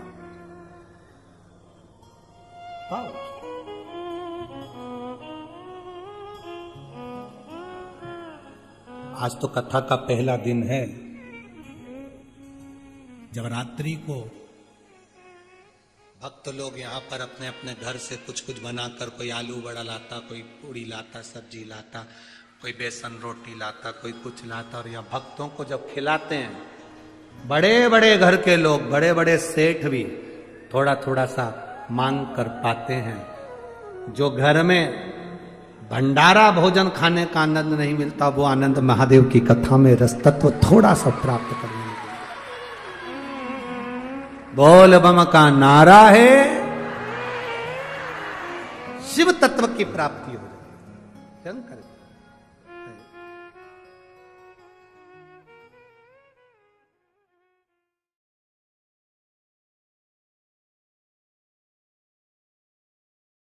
आज के वीडियो में आप सभी के लिए इमली के कुछ फायदे हैं जो मैं लेके आया हूँ। सबसे पहली चीज की अरुचि जिनको खाने की इच्छा ना होती हो, चाहे किसी भी कारण से, वो लोग पकी हुई इमली ले लें, पानी में कुछ दूर उसको भिगो के रख दें, फिर इसमें सेंधा नमक और काली मिर्च का चूर्ण मिला लें, इसका शरबत जैसा बना लें, और यदि ये पीते हैं तो अरुचि जो होती है, खाना खाने की इच्छा जो नहीं होती है, उसमें बहुत अच्छे लाभ होते हैं। ठीक इसी तरह से मंद अग्नि होती है, जो इनडाइजेशन वगैरह होता है, उसमें आप पके हुए इमली को पानी में भिगोकर उस पानी को रात भर के लिए रख दें, फिर उसमें सेंधा नमक, जीरा, काली मिर्च, बड़ी इलायची के बीज, सौंठ, लौंग बराबर की मात्रा में इन चूर्णों को मिला दें। इमली के चूर्ण को पानी में भिगोकर लगभग 250 मिली की गोलियां बना लें, 250 mg की आप गोलियां बना लें, और इन्हें आप छाया में रख के सुखा लें। खाना खाने के बाद आप 1 से 2 गोली अगर मुंह में रखकर चूसते हैं तो आपकी मंदग्नि प्रदीप्त होगी, आपका इंडाइजेशन जो है वो ठीक होगा, और धीरे धीरे आपकी अरुचि और पित्त के कारण अगर किसी को उल्टी वगैरह हो रही हो तो उसमें भी लाभ होगा। ठीक इसी तरह से यदि किसी को लू लग जाए, जिसे आयुर्वेद में आंसुघात नाम दिया गया है, तो इमली के गूदे को आप पानी के साथ पीस कर पैर को तलवे में लेप करें तो बहुत अच्छा लाभ होता है। इससे जो लू लगने का प्रभाव है तो कम हो जाता है। लू लगने में एक हमारा अनुभव है जो आप सभी कर सकते हैं। गर्मी के दिनों में अक्सर लोगों को लू लग जाता है, तो ऐसी कंडीशन में आप कच्चे आम ले लें। कच्चे आमों को आप पानी में उबाल लें या फिर आग में भून लें, और इसका आप शरबत बना लें। इसमें थोड़ी सी मिश्री, या थोड़ा सा सेंधा नमक और जीरा मिलाकर यदि पीते हैं तो आप देखेंगे कि जो लू लगा हुआ है, आपको धूप लगी हुई है, उससे आपको फौरन आराम मिल जाता है। ठीक इसी तरह से यदि किसी की शरीर से बदबू आती हो, बहुत सारे लोगों का होता है पसीने से बदबू आती है, तो वैसे लोग पकी हुई इमली का गुदा लें और इमली के फूलों में इसके पानी में पीस लें और पीसने के बाद ये पूरी शरीर पे लेप करें, फिर स्नान कर लें। तो आप देखेंगे कि धीरे धीरे आपके शरीर से जो बदबू आ रही है वो दूर हो जाएगी। ठीक इसी तरह से जिन लोगों को सफेद पानी गिरता हो, वैसे लोग इमली के बीजों को रात को भिगो दें, सवेरे छिलका हटा दें, फिर इसे इन बीजों को दूध के साथ पीसकर अगर सेवन करते हैं अपने बलाबल अनुसार, तो हृदय रोग में बहुत अच्छा लाभ होगा। ठीक इसी तरह से यदि किसी को जुलाब लग जाए तो वो लोग इसके बीजों का चूर्ण दही में मिलाकर अगर सेवन करते हैं तो जुलाब, खून के जुलाब या संग्रहणी, जिन्हें बार बार बाथरूम वगैरह जाना होता है, संग्रहणी के लिए आप कुटज नाम की वनस्पति का वीडियो जरूर देखें, आपको आयुर्वेद नाम के प्लेलिस्ट में मिल जाएगा, बहुत अच्छा लाभ मिलता है। ठीक इसी तरह से यदि किसी को गुदा भर्म हो यानी कांच निकलता है, तो वैसी कंडीशन में आप इसके बीजों को दही के साथ सेवन करें, आपको बहुत अच्छे फायदे होते हैं।